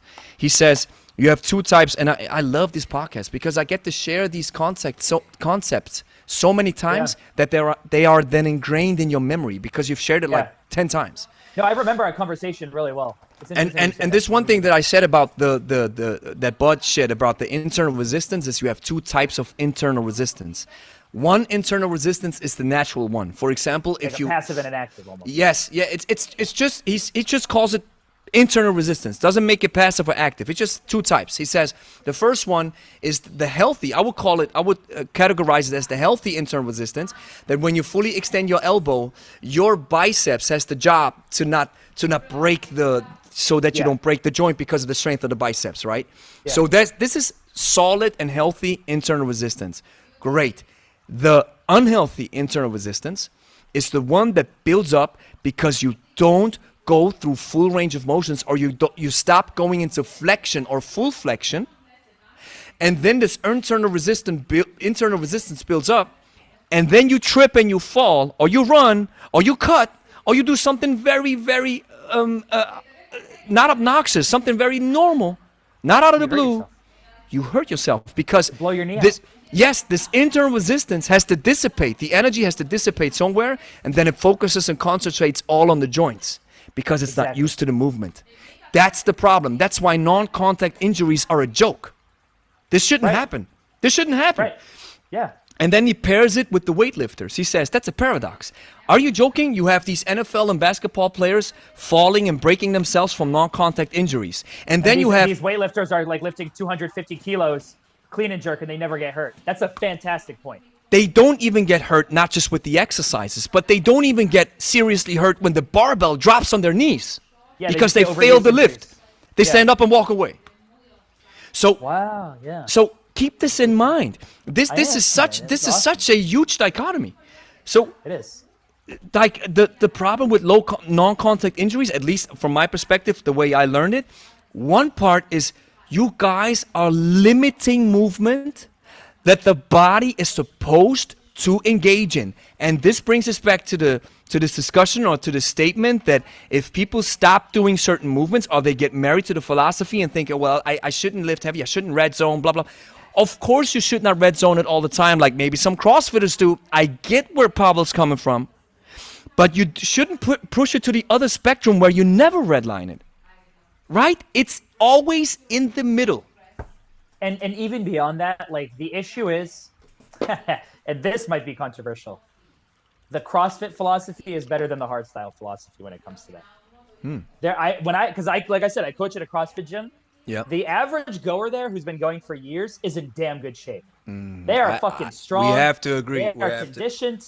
They are pretty flexible. Like maybe they don't always move right. Maybe their shoulder hurts a little bit sometimes. And they look good. They look good. Yeah. And once again, I mean, no disrespect when I say this to people who practice it. I have a lot of friends that are very hardstyle adjacent still. When you look at people that abide too much by the hardstyle philosophy, not redlining it, not going too hard, only doing low volume, except for like the exceptional few, they don't look like the CrossFitters. Do you get what I'm saying? And they're not in the best shape. They're not super strong always. I wholeheartedly agree. And I even have to admit that I'd rather look like a CrossFitter. Of course you would. Because they look like beasts and they can move. Because they are beasts. They can move well because they are beasts. And are they redlining it too hard? And is there, for example, at the CrossFit Games, do they use workout schedules that for my taste is way over the top? Yes, of course. But if you put it back into perspective, I'm actually kind of like doing some CrossFit method with the burpee and the barbell. And of course with the burpee on the kettlebell. That's CrossFit vibes. And I love that idea. EMOM, great idea. MSEP, great idea. Circuit method, great idea. Your Ascension technique, Ascension style, which I'm gonna most definitely include this protocol into our coaching. Appreciate that. And I'm gonna make a video about it. I'm gonna let you. I'm gonna share where I got this from because I love this idea. It's CrossFit oriented to a certain extent. Use the barbell, use body weight, use kettlebells, and then go at it. I tell pretty much everybody I program for, like when we cut it up enough, I'm like, because I used to do a program called Invictus Athlete, which was for more advanced CrossFit athletes. It was very hard, but I learned so much during that time about what the body's capable of and good programming.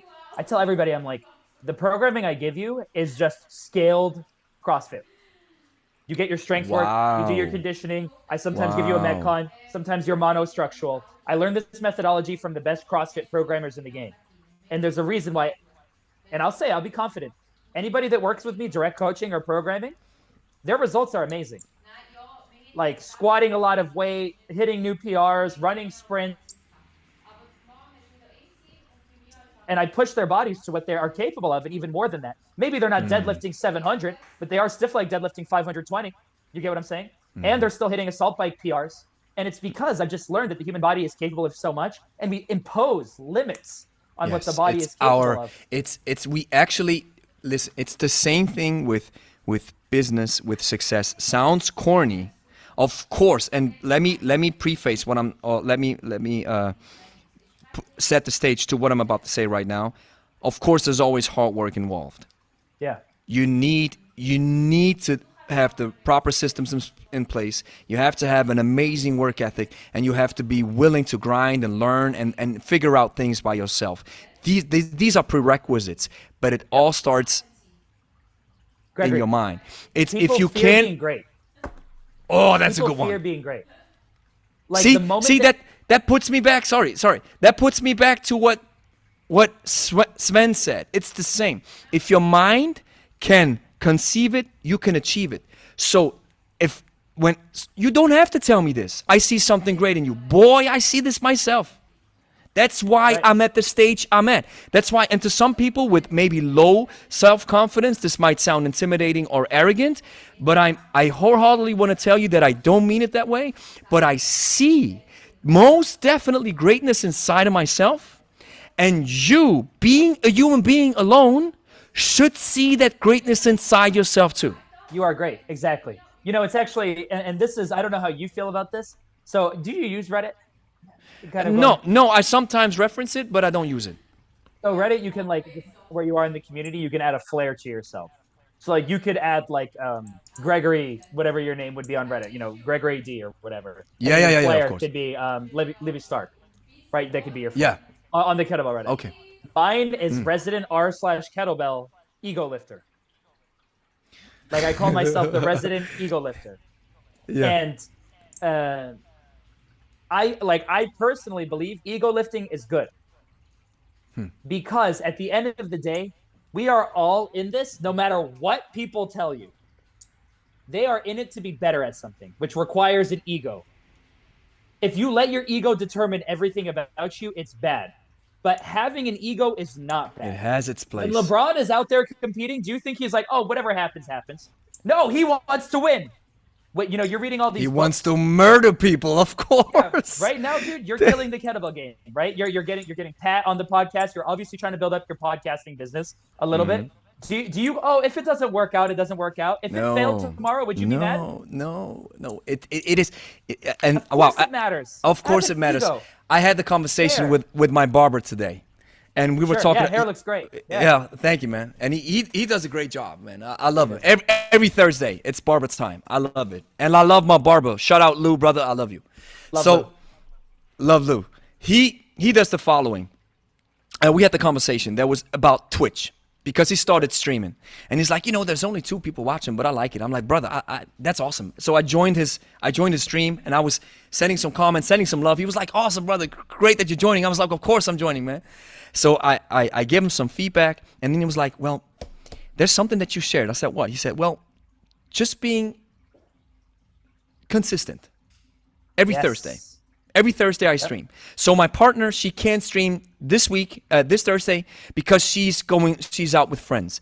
And my initial thought process was, man, couldn't that be on a Wednesday or Friday? Thursday we're going to stream, right? So I said, Yeah. this is the beginning of greatness. You're setting the stage. You're molding the habit by dedicating a time slot to it, no matter what. Emergencies excluded. Yeah. You are focusing on this thing. How did I build the podcast? I mean, not even talking about the major channel with 1,300 uploads. Yeah. Just talking about the podcast now. How did I build it up? First of all, my hunger and my thirst for knowledge and my love for kettlebells. Going out and just simply asking people. Folks be like, well, how did you get this guy on? I asked him. Yeah. And hey, I got turned down as well. Yeah. Some folks be like, I don't want to appear on your podcast. Okay, it's totally fine. I asked nonetheless, right? So I'm asking people. And now it's growing to a certain extent.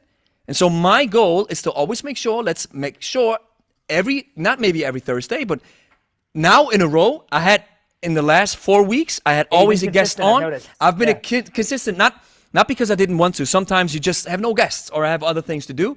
But the main focus is always building the YouTube and the podcast channel, building it up. Same with the YouTube thing. It is dedicated time to doing the video, editing, then filming, and asking my editor who's doing the shorts, telling him, listen, I want shorts of this, and this. Let's go. It's a dedicated, planned, strategic move. It's not sitting around waiting for somebody, hoping and waiting that I can reach the promised land, and waiting for somebody to call me up and say, I see something great in you. Okay, please, don't, okay. Sven, don't take this bad. This is not where I'm going with this. But you get what I'm saying. The idea is not, you don't need nobody to tell you that you can do it. You just, see, I'm getting into the motivational mode now. You just do it. Okay. Yeah, you do it. It's the same with our clients. And you experience this too, probably. I'm not sure, but maybe to a certain extent. I have regular people. So most of them, they always gravitate to the same weight, right? So we do clean and press. I agree. So they walk up to that to that part of where the weight is. I'm like, you stop right there in your tracks. Turn left. Get another weight. Why? Yeah, because you've outgrown the 12. Yep. It's the 14. And even during the sessions, then sometimes I stop them, I pick a weight, I put it down. They're like, you serious? Of course I'm serious. Of course I'm not kidding. If I wouldn't be serious, I'm not giving you something that you cannot handle because I know you. Yeah. And I actually, it's similar because you've got me thinking. I love the motivational vibe, by the way. You can always do that if you want. I was ruminating and reflecting because I've now been coaching in some way for about 3 years. I'd working out longer than that, right? But this has been becoming a full-time coach, because that's what I am now in New York City. I'm a full-time coach. Awesome. I made a post about it. I'll send it to you. I have stumbled and fallen so many times to getting a good full-time salary as a coach. Not like just barely making it. Like, my place is decently nice where I live in New York. I'm comfortable. Okay. And it was very hard. Like, when I moved to New York City, I had just quit my job in tech. I didn't know what I was doing. I thought I thought I wanted to be a teacher, so I was in grad school for teaching. And midway through, I got the opportunity after coaching some people online after I got my RKC1. I was living in the South Bronx, or in the Bronx, which is not the nicest part of New York, by the way. I don't know if you know that. And my girlfriend was still living in Los Angeles. We had to save up money to get her to New York because we just didn't have it. And I was living with my girlfriend's mom in like a packed bedroom, not a packed bedroom, like a packed apartment. It was not, we're not supposed to have that many people. And my girlfriend and her mom, she just believed in me. My first few clients, they just believed in me. They were like, we trust in you. We can see something happening. And so, like, I started off, I just got a job at coaching. One of the coaches at the CrossFit gym that I was working at was like, hey, you move pretty well. Like, do you want to coach a class, kettlebell class maybe? And so I started off there, and it was like the first moment, grad school job. I was like 24 at the time, where I was like, I love doing this. I was like, I love coaching people. This is what I want to do. And it was just like, I just tried so hard. Like, I went for it. I got my RKC2. I tried being a full-time coach at another gym in New York. I wasn't making enough money, so I had to become a barista on the side. So I'm like barely sleeping, traveling back and forth like hours every day between people, coaching these people, being a barista. And like, I wanted to quit so many times. I would get back at like 1 a.m. after coaching people because it would be so far. And I would cry. I would be like, I don't know if I can keep doing this. But just like something stuck, right? And I had this moment, I'm getting emotional talking about it. Keep going. I had this moment where I quit. I had to quit the personal training gig because it just wasn't enough, and the barista wasn't making enough. A teaching job reached out to me to be a PE teacher, physical education teacher for 5th grade. And I kind of had this moment where I was like, this could be my limit. Like, this is good enough, right? I was like, I could quit now, and this is a good living. But like, I had clients I was still programming for them, and I had clients that would always be like, dude, like, you can, you're worth, like, I love this programming, and that would get me so hyped up, and I would be coaching these kids, and I would have them doing pistol squats and swings and push-ups. These little 5th graders, 10 years old, pistol squats, and I was just good at teaching it. I know, it's crazy to think about. Yeah. And I was like, I can't give up on my drive. I was like, this is the first time I felt a purpose. My whole life. That's big. I grew up without a lot of money. My mom passed deep. away when I was 15. I ran away from home. We talked about this last time. I was just like, I can't quit. I feel a purpose. Give me a second. Yeah. Nu etwa 15 Minuten oder so, Schatzi. Ist okay. Okay. Ich komme noch, gell? Alright. Bis noch, babe. Ja, You're good, keep going. And Keep going. I was like, I can't quit on this because it's the first time I felt truly happy doing something. And so I stuck to it, and I kept building my business, right? People would reach out, can you train me? And I'd be like, yeah. And I got to the point where I was like, I'm coaching a lot of people online. And it was this year, finally, after my second strongman competition, where I decided, I was like, I'm not returning to teaching. I have enough clients where I can make a living. And what was crazy, Gregory, was when I fully believed in the mission and my mission, and I had enough clients, you know what happened the moment that I quit? I exploded.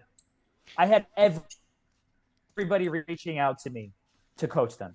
There was something about that passion and that ambition, telling myself that I could do it, that caused people to want to gravitate towards me. Do you get what I'm saying? Yeah. To the point now where, like, I was making a joke at the start. Like, I'm being asked to be on a podcast with in the kettlebell world, pretty famous people. Like, I'm not big, but a lot of big coaches follow me and talk to me often. Do you get what I'm saying? And it's to the point where I'm like, wow, like, you were talking about, who's Pavel? And I've had this conversation with people, with my girlfriend actually, where I was like, did Dan John know that he was Dan John before he was Dan John? Do you get what I'm saying? Yes. And I was like, because I feel like I'm in that stage right now. Yeah. Like, I feel like if I just keep trying and I just keep believing and I just keep coaching people and I keep getting results, eventually people will quote me. People have quoted me from our podcast, like I said, and I decided I wasn't scared of that.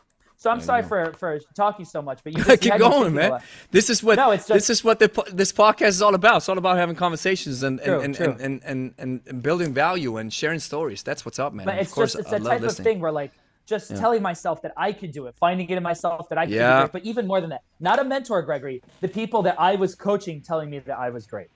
I feel like we focus so much on our mentors and we forget that the people that we mentor or we coach give us strength. Oh, that's a good one. Like the people that kept me going, I mean, yeah, it was my girlfriend, it was her mom, it was people supporting me. Who did I say kept me going? You're great. It wasn't a mentor. I never really had a mentor. It was the people that I was coaching. They're who really like inspired me. I had people trying to be insidious. Pay $1,000 for my certification. It'll be the secret to your success. And I paid a lot of money for these certifications, and none of them were the secret to my success. I feel like almost every cert I spent money on was, including RKC, honestly, was mostly a waste.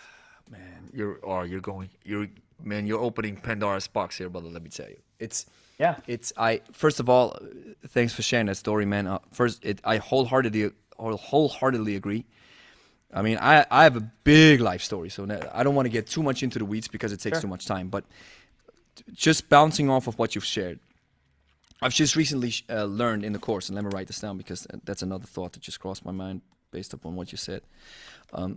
Just with the course that I'm doing right now, the business course, he said something that really stuck with me. He said, when you have a sales call or a conversation with a client, or just it doesn't even have to be a sales call, but with sales, it's even more important because there's money on the line. So you have to know what you're talking about, and you have to be, because he says a sales call, and just like any other conversation, is transfer of energy. So the biggest objection that you'll always come across is the one that you harbor yourself. Yep. If you charge 3K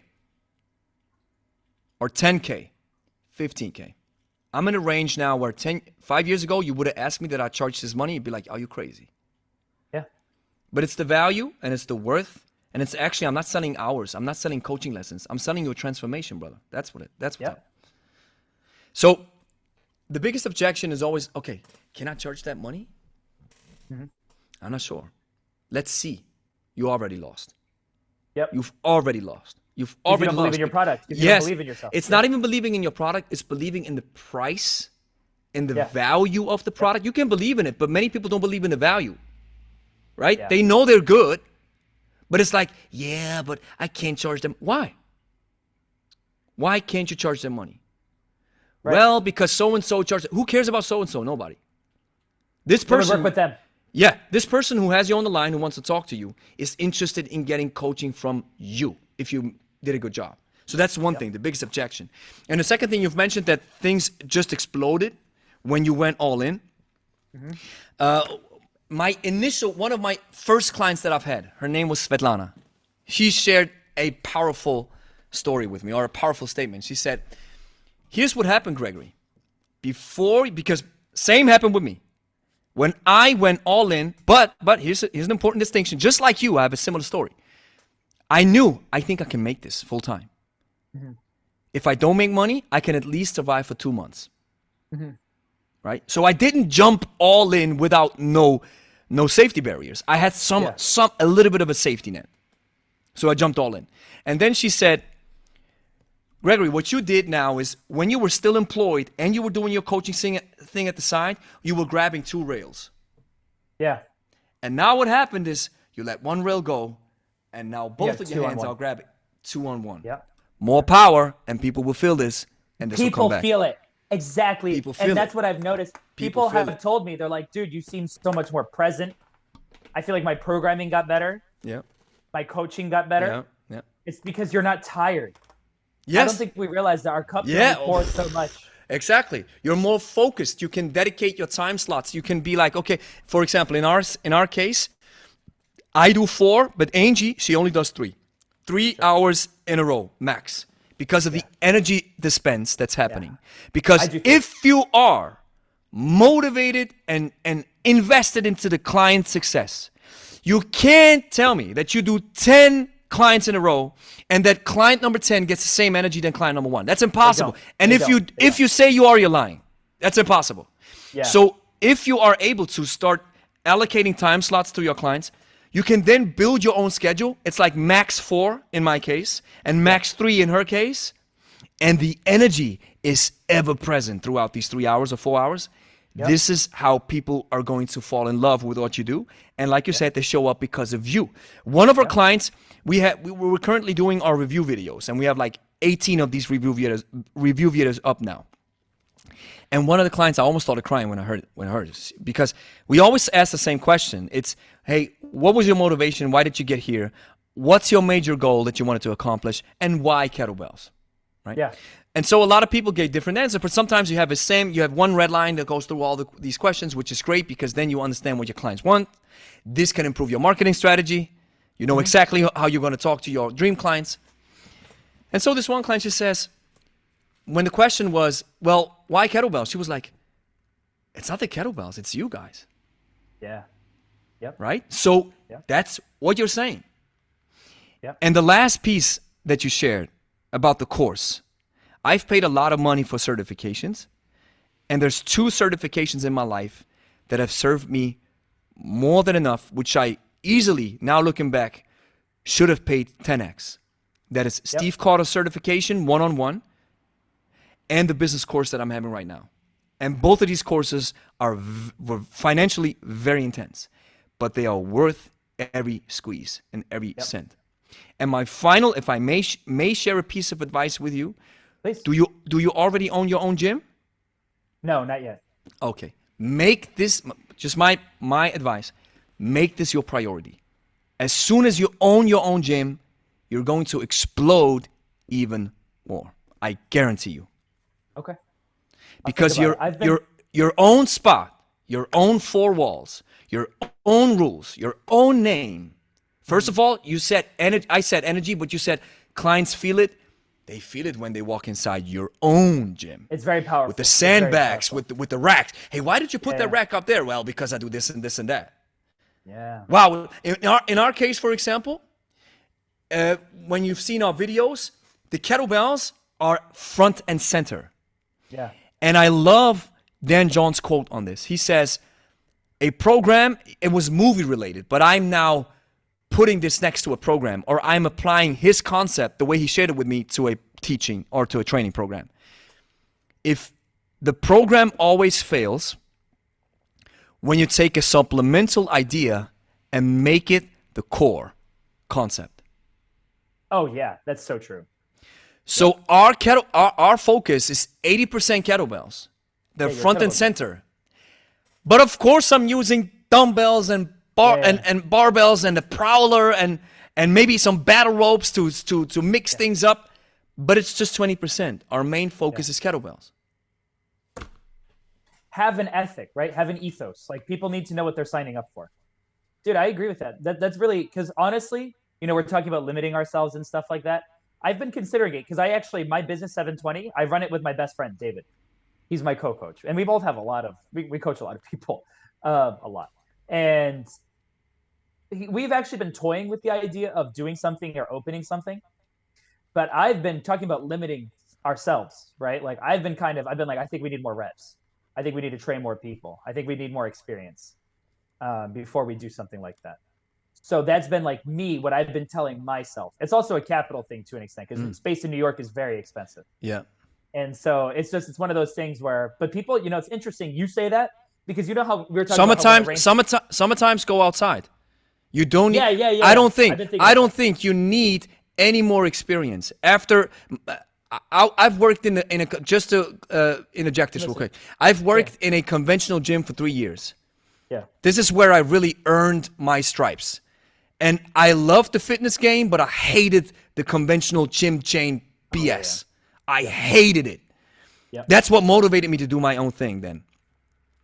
Then in 2016, by the start of 2016, I've asked a friend of mine who owns a gym if I could do it. I was like, well, let's do it American style. I'll bring my clients and I pay rent for the clients that I'm having. Yeah. So that's what I did. After the first couple of sessions, immediately I knew I need to own my own space. Yeah. This is what's going to bring more clients, because the own space legitimizes you to an extent where it's like, this guy owns a gym, right?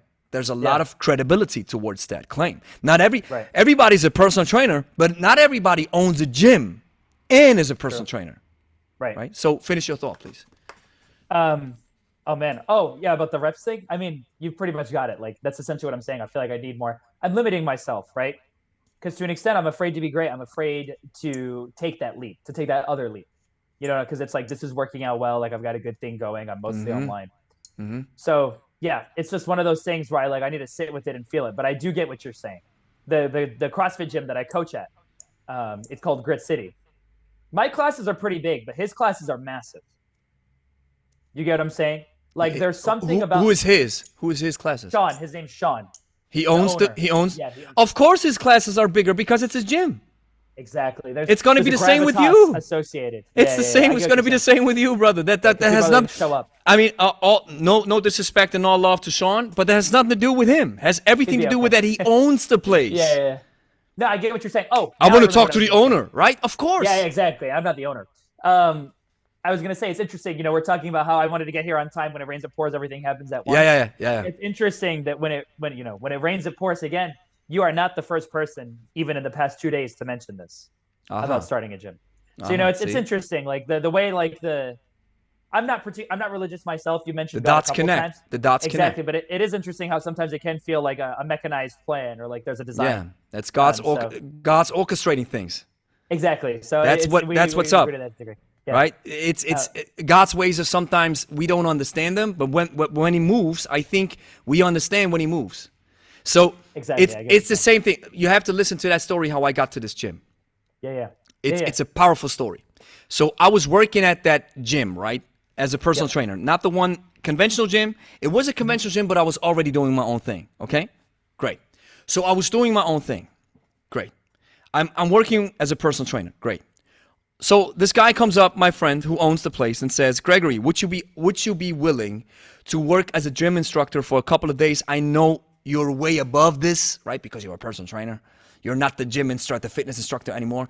But we're short on staff. And I was like, of course, brother. Of course I'm going to do this. Yeah.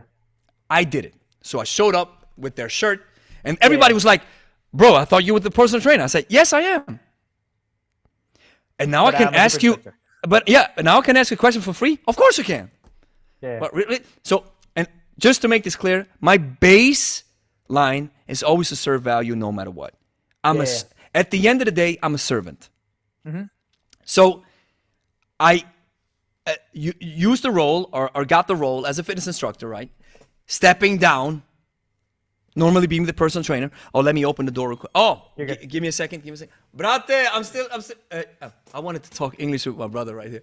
Ich bin immer noch in Gespräch, Brate. Sorry, aber sag. Nur etwas auf die. Ja. Kannst du noch nicht montieren? Wann hast du Arbeit? Nein, ich bin in einem Call. Sicher kannst du montieren. Aber sag mal was schon. Bro, 1 second, brother. Sicher? Sicher kannst du montieren, Alter, Mann. Ja, alles klar, Mann. Alles gut. Sicher kannst du gerade hin.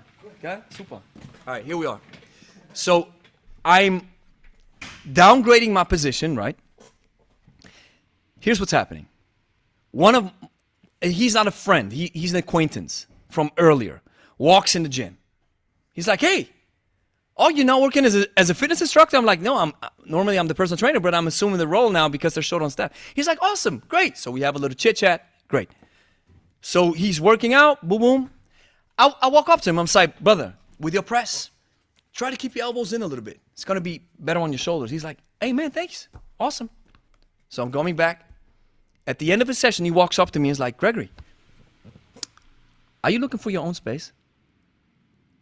And I'm like, well, actually, I am. Okay.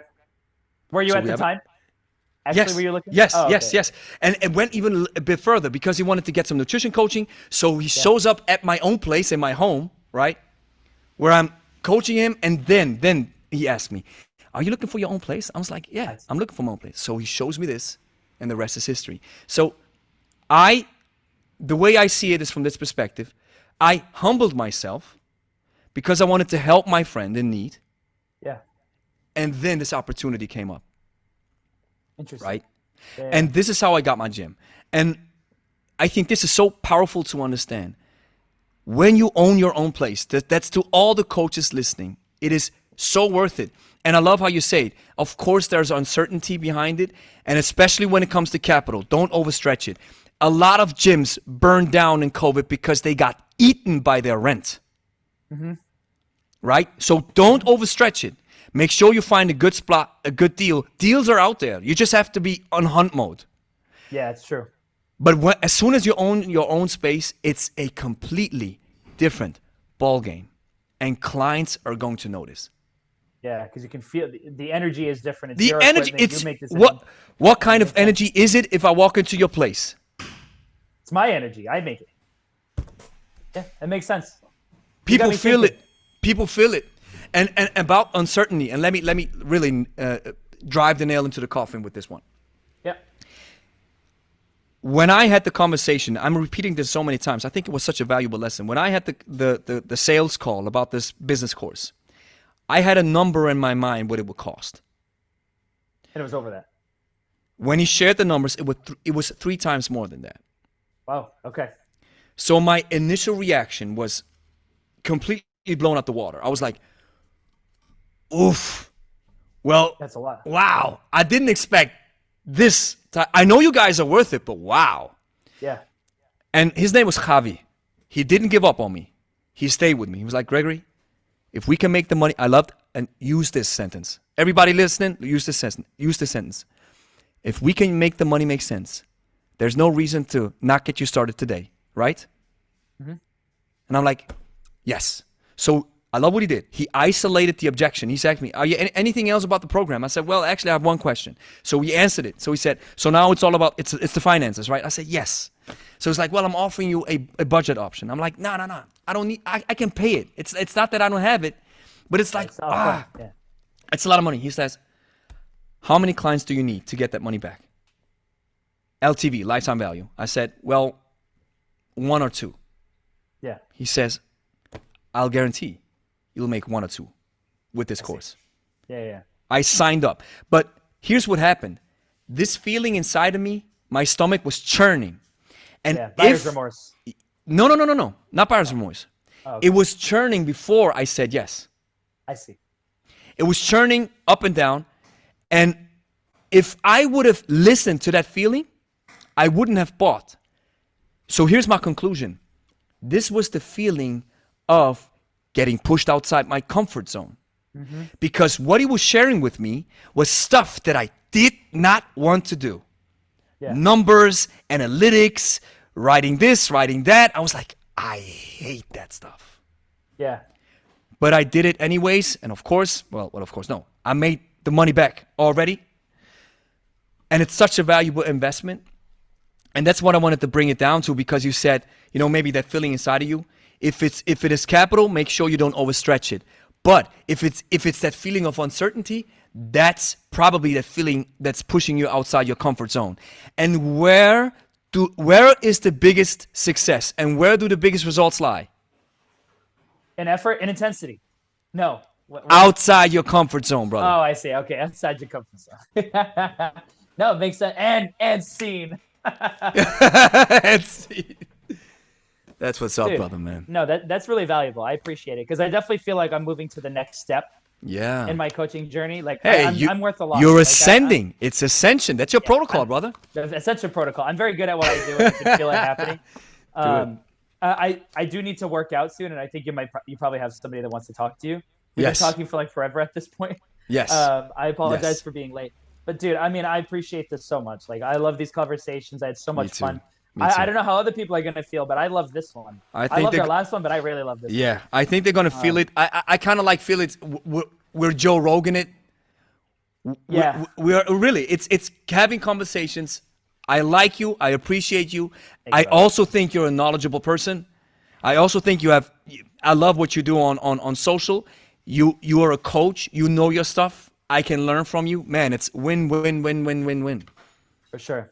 I'm looking forward to our conversation. Our next one that's going to be in January. The Kettle Knights Roundtable. Let me ring the bells for this one at the finish of this conversation. And that is, my friends, please make sure you keep your eyes peeled for this powerful conversation that I'll be having with Emilio Joubert, with Pat Damiano, and with Eric does Kettlebell Spectre.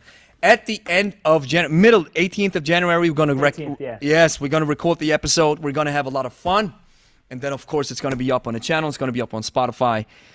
Emilio, thank you so much for joining, man. I really appreciate it, brother. Of course, Gregory. Thank you so much. Have a great night, right? Have a great night. Yes, night. We help busy over 40s get in shape in 30 days with only 30 minutes of kettlebell training per week. Grab your free ebook to find out how we do this. Type yes in the comments or check the link in our bio or description.